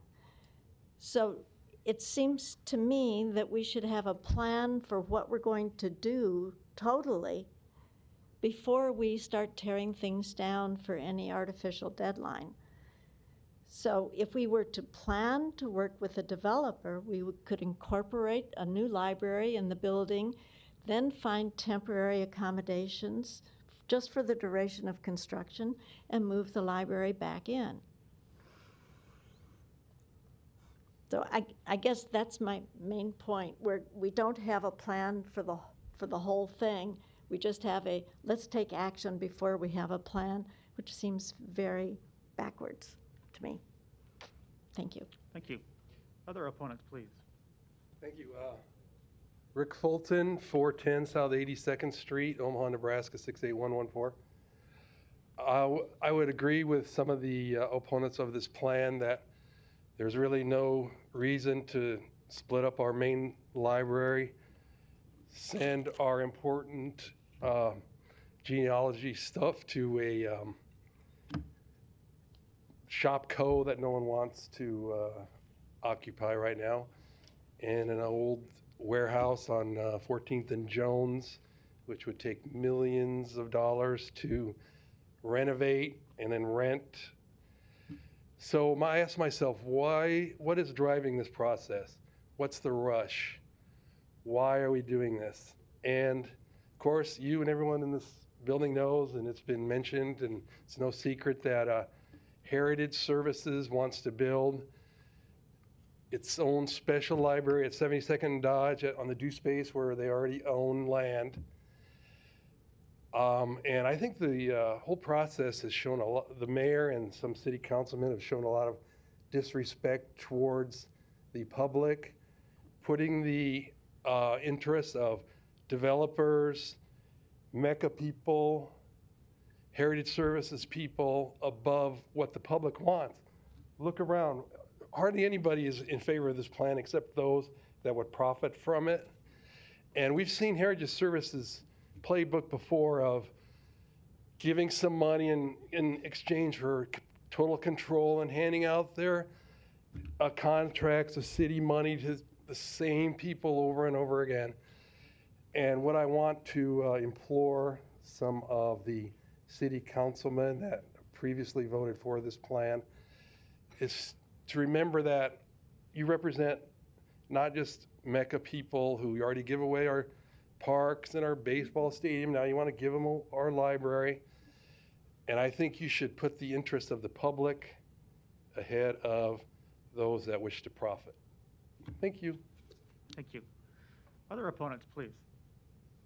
Harry Uri at 1626 Lothrop.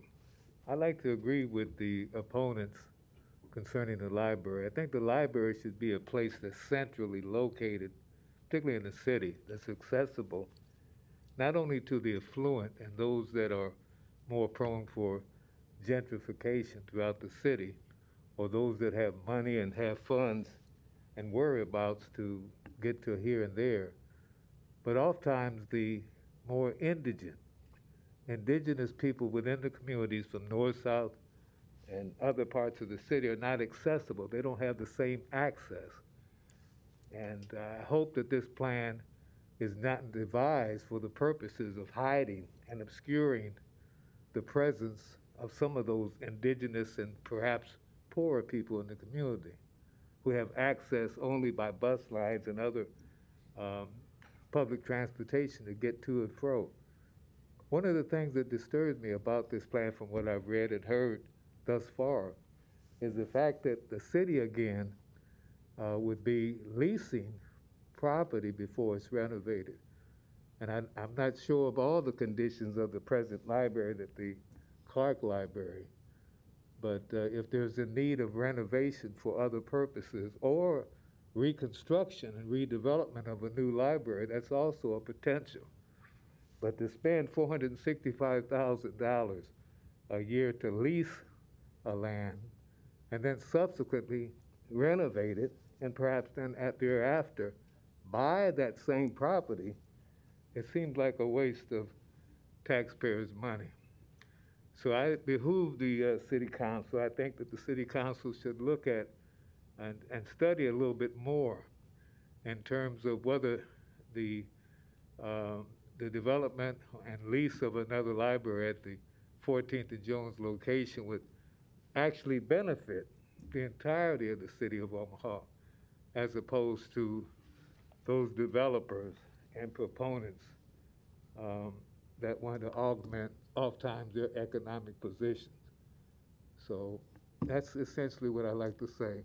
And particularly with the advent of the new park that's being renovated, that question raises again a question as to whether or not the city wants to hide and obscure those indigents oftentimes that come to the library, not only for refuge, but for education and understanding.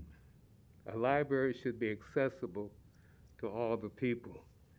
The Charles Washington Library in North Omaha is in need of some renovation, and other branch libraries throughout the city. I think the city could do well by looking at and studying this issue a little bit further before it makes a determination on using funds to lease, renovate, and then thereafter purchase another library building. Thank you. Thank you. Other opponents, please.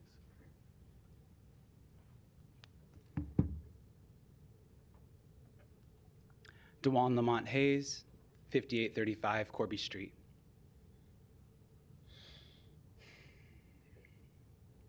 I'm going to start with some history. I brought The Gate City, A History of Omaha. I highly recommend it. Upon its founding, Omaha was never a pastoral village or a mining camp. It was a speculation and communications point, helped at its inception by corrupt politics. In 1857, a group of businessmen and lawyers founded the Omaha Library Association. Motives varied, but they included the education of future generations, the desire to promote adult education, the wish to copy Eastern practices of the coast, and plan to sell Omaha as a cultural center. Within short order, the Omaha Association decided to hold a lecture series, a widely used device in other parts of the country to cultivate the arts. There was no way to obtain top talent from the coast. Instead, the Omaha Association relied on area residents. Speakers gave formal talks on our Constitution and laws, progress, emigration, free thought, and labor. While the lecturers were admonished to avoid religion and politics, Amelia Bloomer, a Council Bluffs feminist, gave a controversial presentation claiming women were intellectual equals to men. Be that as it may, a few Omahans saw the value of bringing intellectual pursuits to the village. Their contribution loomed in large, creating a community. Without articulating a viewpoint, they realized there was more to forming a city than protecting property and taking a harsh position on law and order. The people are what make this city. We look out for each other. Through the struggle and absurdity, we support one another. Yet the city's administration knows not our community. Landlords, developers, corporate stakeholders receive favor. They have the money, so they make the decisions. It seems to matter not that people are freezing to death on the street, or being killed by cars, or displaced from their homes, or losing the one place that is free, warm, and informative in downtown Omaha. Everything is about projecting an image. No matter how truly dire our situation, when the city was pummeled by a windstorm and thousands lost power, our leader was at a golf game and said, quote, "Omaha looked good on TV." This city, from its inception, was built on violence. Violence enacted on anyone trying to change it, to exorcise it of its greedy demons, to make it an equitable and loving place supportive of all of its people. Malcolm X and his family were driven out by the KKK. Will Brown and George Smith publicly lynched for existing while black. Zachary Bear Heels and numerous indigenous people killed for being on their ancestral lands. Can I encourage you to speak to the library? Yes, I'm getting to my point. Thank you. Thank you. The city of Omaha is built on sacred land whose spirit is ignored, contorted, tortured for profit, plaques, and ribbon cuttings. It is time we, the people of the city, reconnect with our native family and summon the creative spirit to heal us. Omaha means the people who move against the current, and we can navigate the treacherous waters when we listen and move together. We are making our presence known, so pay attention. This week, the city announced Speeding Awareness Week. stating speeding, both casual and excessive, results in serious losses of time, money, but most importantly, human life. I suggest you take your own advice, stop, slow down, listen to what we are saying, do not pass these leases, expand community engagement, and create a course of action that favors and includes the people you supposedly represent. I will conclude with, the world is changing right before our eyes. If we think that making decisions on real estate and development and construction is going to keep going as it is and we can count on things being how we've always done them, you're sadly mistaken. And I advise you take the time to pay attention to what the future generations of the city actually want before making any decision that is going to impact us. Nothing about us without us. Thank you. Other opponents, please.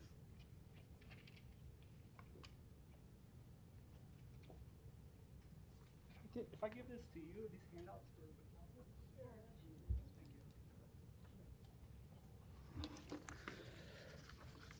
My name is Scott Blake, 2316 North 52nd Street. The handout is, if I can put it on the projector. There we go. This was actually given to me by someone at the Papio NRD, Mr. Councilmember Begley. This shows the floodplain of the 84th Street Shopco location. This is using FEMA's National Flood Hazard Layer Viewer. The location is in a floodplain. It's technically a 1 in 500 year flood zone, and with a 10-year lease, that equals a 2% chance of flood. It is 370 feet from the big Papillion Creek. And someone else mentioned earlier about climate change. This map is not adjusted for climate change, so I would say those numbers are going to be going up. As comparison, there's the W. Dale Clark, and you can see it is not in a floodplain. Specifically, it is called an area of minimal flood hazard. So we're going to go from this, flood-free zone. Look at all that color and all that rainbow, how beautiful. I spoke with a flood management expert. They said that this is not a mandatory insurance purchase zone, but they highly recommended it, specifically for an archival collection. I'm not sure if that's what the special peril insurance is, but regardless, some of the items in the collection are irreplaceable. So let's say a flood happens and we lose some items. I guess we'll get an insurance payout, so at least we'll make some money on a catastrophe. Another reason or possible reason for the insurance is there's asbestos in the floor and ceiling at the Shopco location. And then, earlier, I forget who it was, but someone spoke about reduced transit or the transit options. I spent the day earlier. I love making maps, Councilmember Harding. So this map shows that there are 17 bus routes that pass right next to the Dale Clark, not a block away, which, so compare that to, there's the Shopco location. You get one bus route. I'll repeat, we're going from 17 bus routes at the W. Dale Clark to one at the 84th Street location. And this is where we're going to be moving the most popular genealogy section. And then, oh man, so someone spoke earlier about the Jones Street location is 1 block from 4 transit lines. That's 1 block. I would say that's 1.5 blocks. So not quite a misstatement, but again, so this is the Jones Street. You're gonna go from 17 bus routes, including the orbit, to 4 within a block. And then also, I looked to see if there's any Heartland B cycle. The closest one to the Shopco is 2 miles. That's only a 45-minute walk, so not a complete whatever. And then I kept hearing, or I couldn't find it, but somewhere I heard that the age of the building was an issue. I've heard that it was outdated. I'm sorry, the Dale Clark is outdated. This, it doesn't even make sense, but so the Dale Clark was built in 1976. It's 46 years old. Shopco, 1974, 2 years older. 1401 Jones, built in 1912, 110 years ago. How can we call Dale Clark outdated and old and not a 110-year-old building? Makes no sense. And then I've been trying to find where does the money go when the building is sold? I haven't got an answer. I heard that it goes back to the state. That seems problematic. Someone else said that the Civic Center is the Civic Center was too far away from downtown. It's 4 blocks north of the Orbit line, or 4 blocks north of where the Dale Clark is. Jones Street is also 4 blocks south, so that makes no sense. And then moving the collection is extremely problematic. Remember, irreplaceable collection, and you want it to be really hard to move this. It's going to be a waste of time. And now we're going to be moving it twice, double the waste of time. And then going back to the Dale Clark, I heard it called, it's the most valuable piece of land, or one of the most valuable pieces of land in Omaha. It's also extremely blighted and substandard. I can't put these two together. Like, it's either most valuable or extremely blighted and substandard. Which is it? So just to recap, moving to Shopco is going to increase the flood risk, which is going to increase insurance costs. We're going to increase asbestos risk, increase the age of building, increase money spent on rent, and also reduce the hours, reduce programming, reduce transit, reduce access, and ignore the public. Thank you. Thank you. Next opponent, please. Sarah Johnson, 2316 North 52nd. I live with Scott Blake, and we've talked about this, as you can tell, maybe too much, but I also wish that y'all would talk as much about it as I feel like a lot of the other folks in the room have been. We hear a lot about timeline, and that's a big concern for me. We heard from Mike Kennedy, who had to go somewhere, I guess, because I think he left, that they used 2 whole board meetings to discuss these leases. Are you kidding me? Like, did y'all hear that too? So much of this feels like just all of our hearts are beating and all of our voices are catching because we are pissed off because it does not seem like y'all are listening, and you ask for public engagement and you say, yes, we're gonna care about what you say. Show up, tell us, go to the library board meetings. People showed up at the library board meetings. Some of you did, not all of you did. But the people that were there were also asking for this project to slow down. I love Dewan's mention of the speeding awareness. Y'all are speeding through this, and it's gonna cause some sort of a crash. It's not gonna go well. It's already not going well. I also have a map. I think he pretty much did a good job of this, but sometimes it's just really helpful to see colorful maps. Okay, star number 1, that's our existing library that is clearly well served. I'm not speaking on behalf of Motshift, by the way. I'm speaking on behalf of Sarah Johnson. But Motshift feels pretty strongly about accessibility via transit, and you cannot argue that that's a great spot for a public asset. This, on the other hand, is not 1 block away, which I heard you say, and I hope maybe you misspoke, but that's not 1 block away from 4 lines. I would also like to talk to you a little bit about walking, since apparently it's not that big of a deal if we have to walk from bus stops to libraries. Omaha doesn't care about pedestrians so much.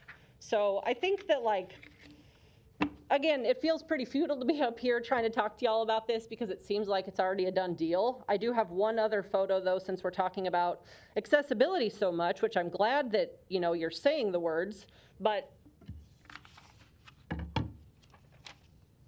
you've been there, you know what it looks like. The fact that we're gonna supposedly get this whipped around in record time and make sure that all of this is gonna be accessible in like a matter of months is a joke. There is a piece of concrete that's on Dodge Street by an Orbit, whatever, doesn't matter. It's been broken for 3 years. So you're gonna fix these sidewalks in a matter of months. That'll be great. This is something that I wanted to show you that you cannot fix. Part of the thing that's cool about this district, this up and coming district, which is also somehow simultaneously not that well used, so parking won't be a problem. This is not focusing, but I wish it would, because what you can't change is all of the loading docks on all of the surrounding buildings. So maybe you can do what you can do to that building at 1401 Jones, but you can't recreate the sidewalks. Oh my God, my dad's texting me, of course. You get the point. Dad, you're not watching, maybe you are hilarious. I do get my sense of humor from him. None of this matters. Y'all are gonna do what you're gonna do, but I do think that if nothing else, I wanna say, I hear you, public, and I hope that we have public servants that will listen to us as well. Thank you. Vote no. Thank you. Next opponent, please. Hello, my name is Noemi Gilbert. I reside at 530 South 51st Avenue. I'm a Central High School student, just a couple blocks away from W.Del Clark, and I'm speaking in opposition to 92 and 93. I'm asking for these library decisions to be made with the needs of the people of Omaha in mind, and not the needs of our real estate companies. The W.Del Clark Library serves as a cultural core of downtown Omaha. It provides valuable resources like internet access, literature, research assistance from librarians, irreplaceable local history documents, perhaps most important of all, a safe, warm, public indoor space for downtown Omaha that's easily accessible by Orbit and other Metro buses. In the midst of a bunch of office buildings, it's a breath of fresh air to have a space of public knowledge. I urge you to consider investing in renovating our downtown library that we already own, making it the beautiful space that it absolutely can be, instead of leasing these 2 new buildings. I have several questions. How long will the downtown area be without library service? What's the timeline for this? Will the city be able to ensure that the resources that W.Del Clark provides remains accessible throughout the demolition and construction process? Why, after investing millions of dollars into Orbit Transit, is the downtown library being moved further away from an Orbit stop? Is the demolition of one building and the design and construction of 2 new buildings, or the leasing of 2 new buildings, a more financially secure decision than the renovation of a single currently existing building? How is the city going to ensure that public input is heard and taken into account throughout this process? During the library public strategic planning forums this fall, you heard time and time again that what the community wants and needs is a loved W.Del Clark library. I'm going to read a few responses to a tweet that was made a few days ago by the Lund Company that was asking what people wanted to see at the W.Del Clark facility. Over 600 people responded to this tweet with what they want to see at this location. A library, the W.Del Clark Library. Are you serious? A library. A library. A beautiful library. An accessible public library. A library. A library, obviously. A glorious public library. An effing library. Our libraries need to serve our people. I ask you to reconsider the leasing of 1401 Jones and the Shopko location and listen to the library patrons as we say that the W.Del Clark branch is a valuable and irreplaceable part of downtown Omaha. Thank you. Thank you. Next opponent, please. And just so we know, how many more folks are speaking as opponents? Okay, thank you. Sorry.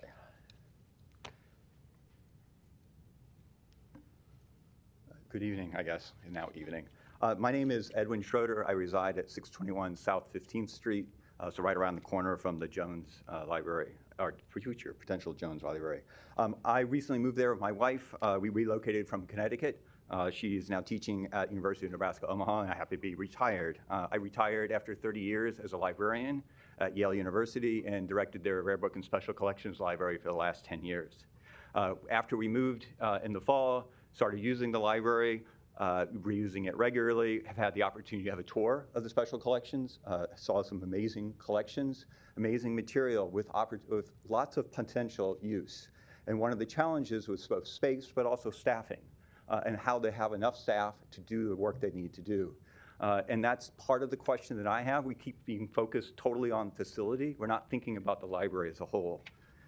The second point I want to make is when I arrived and we started reading the newspapers, et cetera, you started hearing about a plan and renovation possibilities. And it was difficult to figure out what was going on. It was an opaque, at best, process. And in fact, the only reason we found out more is people started agitating and wondering what was going on. It has been a slog to figure that out. I think it was here at your previous meeting. There were comments made by various members of the council about what was happening. And it is fascinating to me that this has been such a surprise. If there had been discussions from 2010 and 2017, you would have thought that this was a more public process, and that was clearly not the case. The timeline is very strange. If it has been a project that has been desired since 2017, why, what are we now? Almost 5 years, we now decided it is urgent to do this. It's also interesting because as part of their agitation, if you will, in the fall, there was an attempt to gather, or a process to gather public feedback and ideas about the library. And that was gathered up. There were multiple sessions held around the city. Also, people sent in comments, et cetera. There has not been any strategic plan, a draft version presented before a decision is made. At the last board meeting, it was said that that draft should be available in March. That's several months after we are making a major commitments to make changes. I would suggest that their timeline, there's a disconnect there. I would also point out that normally when you think about a facility, you have to have a plan, a strategic plan in place first. To do your facility and then say we're going to do a strategic plan doesn't make any sense. You need to know what your program is going to be, and then you think about what building space you're going to need. I find the disconnect troubling, and even if the decision was made that we want to move someplace else, you want to know what your program is. What are you committing as a board in terms of costs? Your program could come around and say, we want to do X, Y, and Z. We want to offer, instead of, we want to do airplane flights. We want to teach people how to fly planes. Well, where is that going to be? You're going to need a different space. So normally you would expect to have a plan in place before you develop your facility. The second piece is that it's clear that if there's a longer term plan that's been part of the opaque process. If this is a staging or a swing plan, then say it's a swing plan. That's never been clear. And in fact, if you propose, and I think related to this, is that the two spaces that you've looked at or potentially approving have been on the market for multiple years. It's not like they've magically shown up. These are not new spaces, as far as I'm aware. And in fact, if you go to the White Lotus site, they talk about in 2019, it was going to be a great place for a nonprofit. They had some really wonderful ideas about how they might use that space. So it's been around and it hasn't been called for. The other thing I would highlight, special collections gets tied in time and time again. Moving books, it's not just books. You have periodicals, you have photographs, you have material that can't be replaced. There are movers, there are people who can help you with this, but it's more than a 6-month process, a 7-month process. You don't even have a design yet, and you're still talking about ready to move and get out the door by September. There's just the timeline piece, just, as someone said earlier, bad decisions are potentially going to be there. I would highlight in the meeting they talked about a firm named Margaret Sullivan. This is at the last board meeting, who's an architect and designer. And it was really interesting looking at her website. I would encourage you to do so. She's done some fascinating projects. One of the ones that I was very interested in was Salt Lake City. Salt Lake City has never been, but comparable size, maybe a little bit bigger than Omaha. And the strategic plan, I read it and I was excited about what they were doing. And then you looked at the building that came out of that, and I'm excited about the building. I don't see enough here that I'm excited by this. I understand that, yeah, you could make the Jones building a neat little branch library. you might get a central library, but I want to see a vision before I would be voting on something like this. There's not there yet. And I'm not certain why, this goes back to why the urgency. If you could turn around and say, yeah, this is what we're going to plan, and this is what we're going to invest, both $100 million is a number that's been floated around for a new building, and then thinking about what your long-term commitment is as a council to support your public library, you need to know that before you're off making a decision. Finally, just some housekeeping, and I think Sarah highlighted this. If you choose to go ahead with both the leases, I would pedestrian crossing on, was it 13th and 14th Street? There are no pedestrian crossings at Jones. That needs to be in there. There was never, the board agreed to an MOU. It was a good starting point for some of this, but they left out some pieces, and you could see a little bit of that rush that's happening there. And then the last thing I would highlight, and this goes back to communication and why so many people are coming out, at least it was interesting hearing today's council meeting, first time I've been to a council meeting.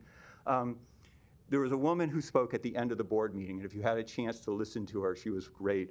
And I'm fortunate I don't have in front of me her name, but she talked about communication. And one of the things that's really been frustrating about this process has been the lack of transparency and the lack of communication at all levels, both at the mayor's office, in the city, and then also the board along the way. We've done it, we've heard things, but only after people have been screaming bloody murder or writing letters to the editor. Social media is like a flame war. If you get out there, if you avoid it, that's also good as well. But part of the process of whatever goes forward is that you need to hold, or the mayor's office needs to also hold the board accountable for what the communication, and yourselves, what the communication process, how are you going to involve the staff? How are you going to involve the people of Omaha in the decision process and the ideas of what's going to happen? The starting in the fall was a start, but it's an ongoing process. If you're going to need a new building, you're going to need advisory committees. You want to have people who want to be excited about this. This is an opportunity. They're right. If you're going to invest, whatever you're going to invest, you need to get everyone on board. You don't want to have it as something that is brought to you from on high. You want the public to be as excited about it as the staff could be if there was something happening. Anyway, I do oppose this first because I think it's really short-sighted, but second of all, the process has just been, I don't know, it's kind of depressing as a recent resident moved to Omaha that the city has so much potential and this is not showing it. So thank you. Have a good afternoon. Other opponents, please. I think this is the last opponent in the audience. We have a couple by Zoom still, I think.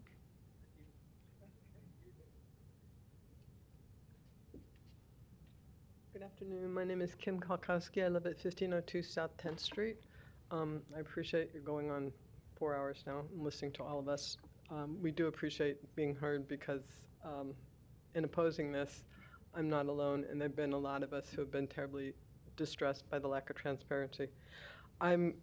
I kind of feel inane following this gentleman because he made so many wonderful points. A lot of us are quite emotional about this, getting on the snarky side, and that's just because we're frustrated, and that's what tends to come out. It would be nice to be able to just have a discussion and put forward our ideas. You know, we don't hear from your ideas, but we've heard from the library board.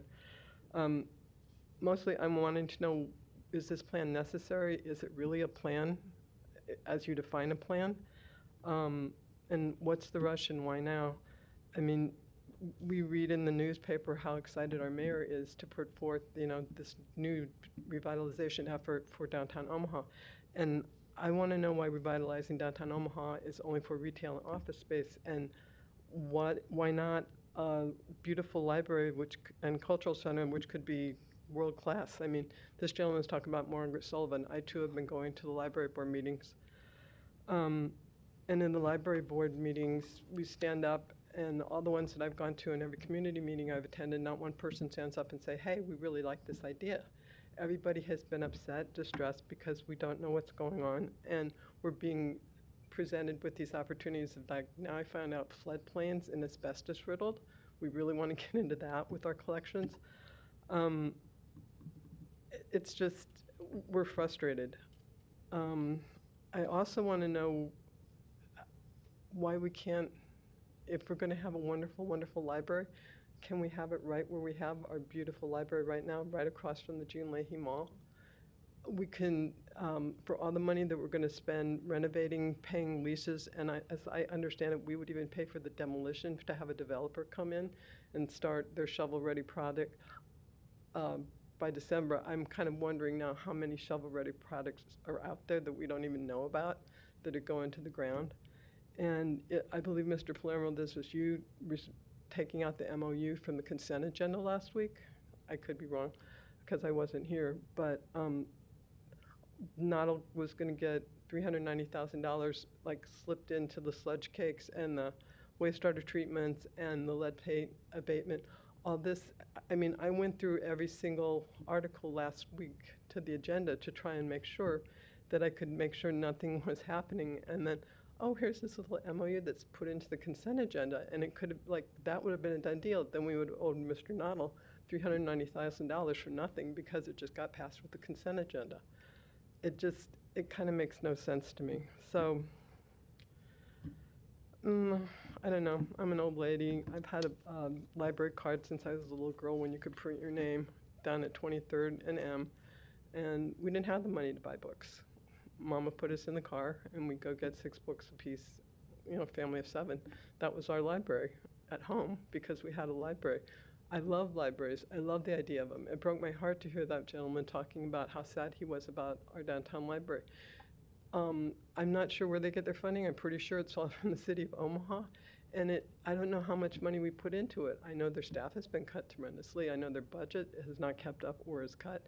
So we haven't done any renovations to that library. Could we, like, hire Margaret Sullivan or put out, you know, an invitation for world-class library designers to come in, look at the space. Like that gentleman says, you have to really plan everything out. And, you know, find a place to store everything, not in a floodplain and not in an asbestos-ridden building. And then build ourselves a brand new, gorgeous library right where it is. And it'll be a treasure that everybody coming to our mall can see. So thanks for hanging in there, listening to all of the opposition to it, and just really hope that you are able to listen to all of us and to people of Omaha and not just developers. Thank you. Thanks for staying with us this afternoon, too. I know it's been a long wait for you as well. Any other opponents in the audience?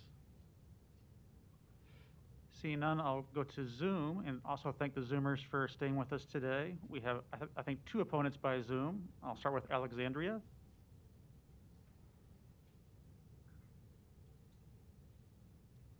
Hi, my name is Alex O'Hanlon. I live at 3010 Lincoln Boulevard.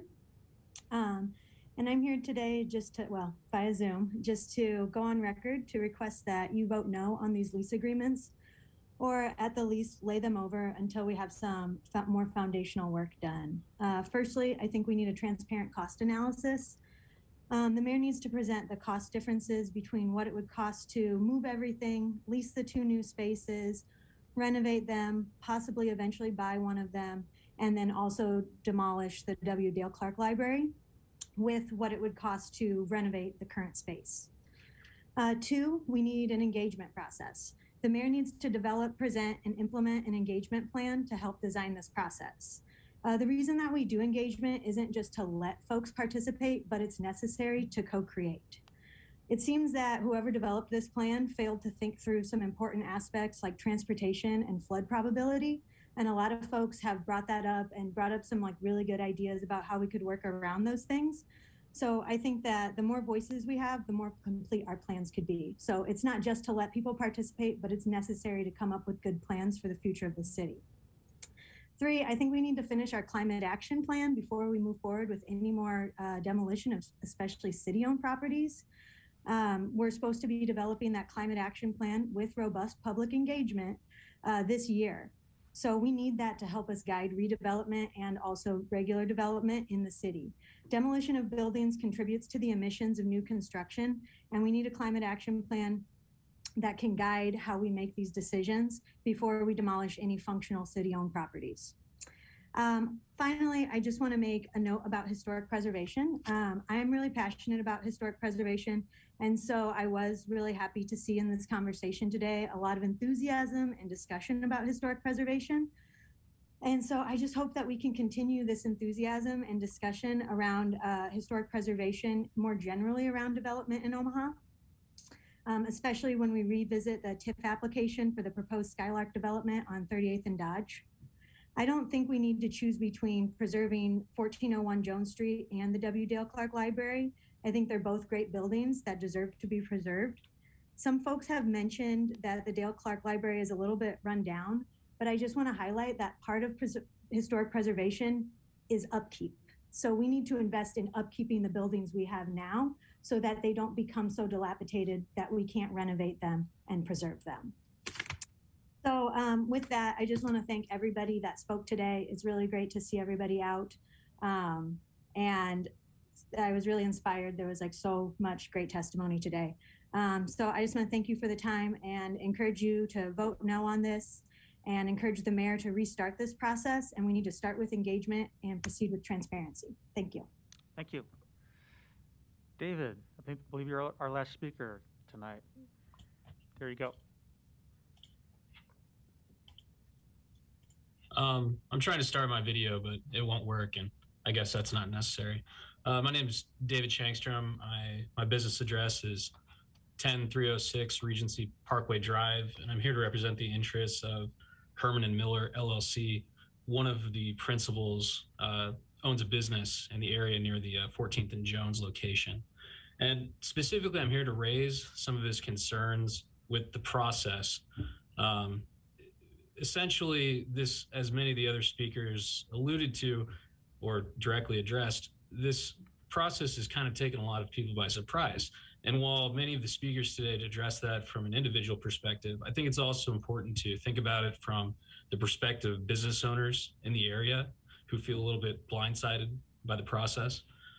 Before this, I attended previous meetings of the Library Board of Trustees, and one of the things that they addressed was, the feasibility of parking next to this new location.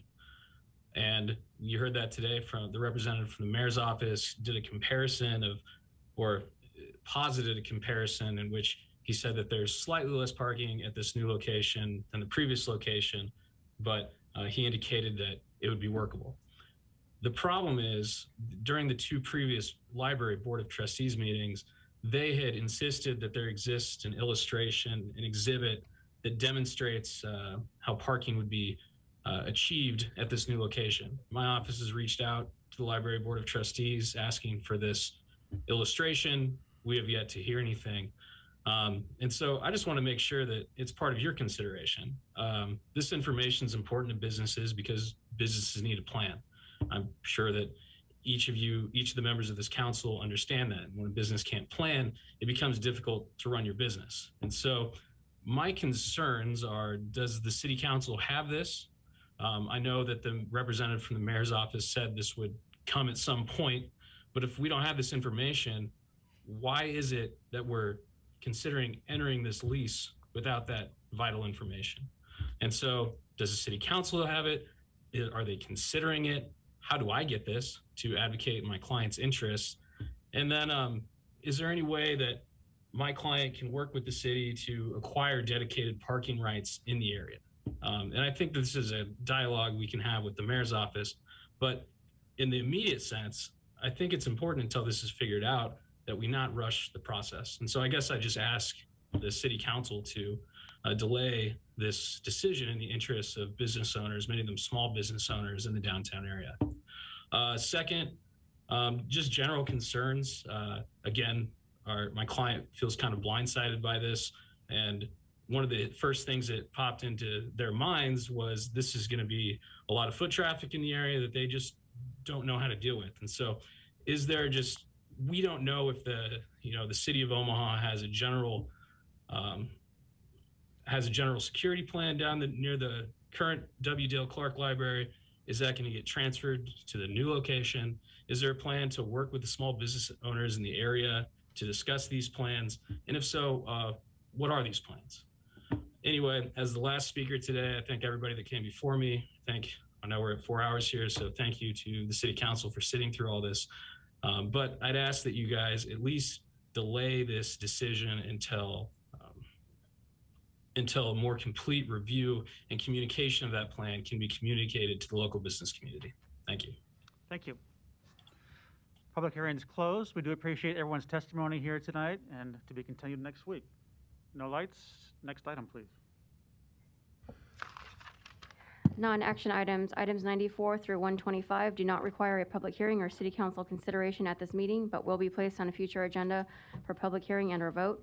The reason for non-action is noted after the item on the agenda, as well as the date the item is expected to appear on an agenda for consideration. Second, roll call. Harding. Johnson. Melton. Palermo. Rowe. Bagley. Mr. President. Yes. Motion passed 7-0. Meeting is adjourned at 5:54.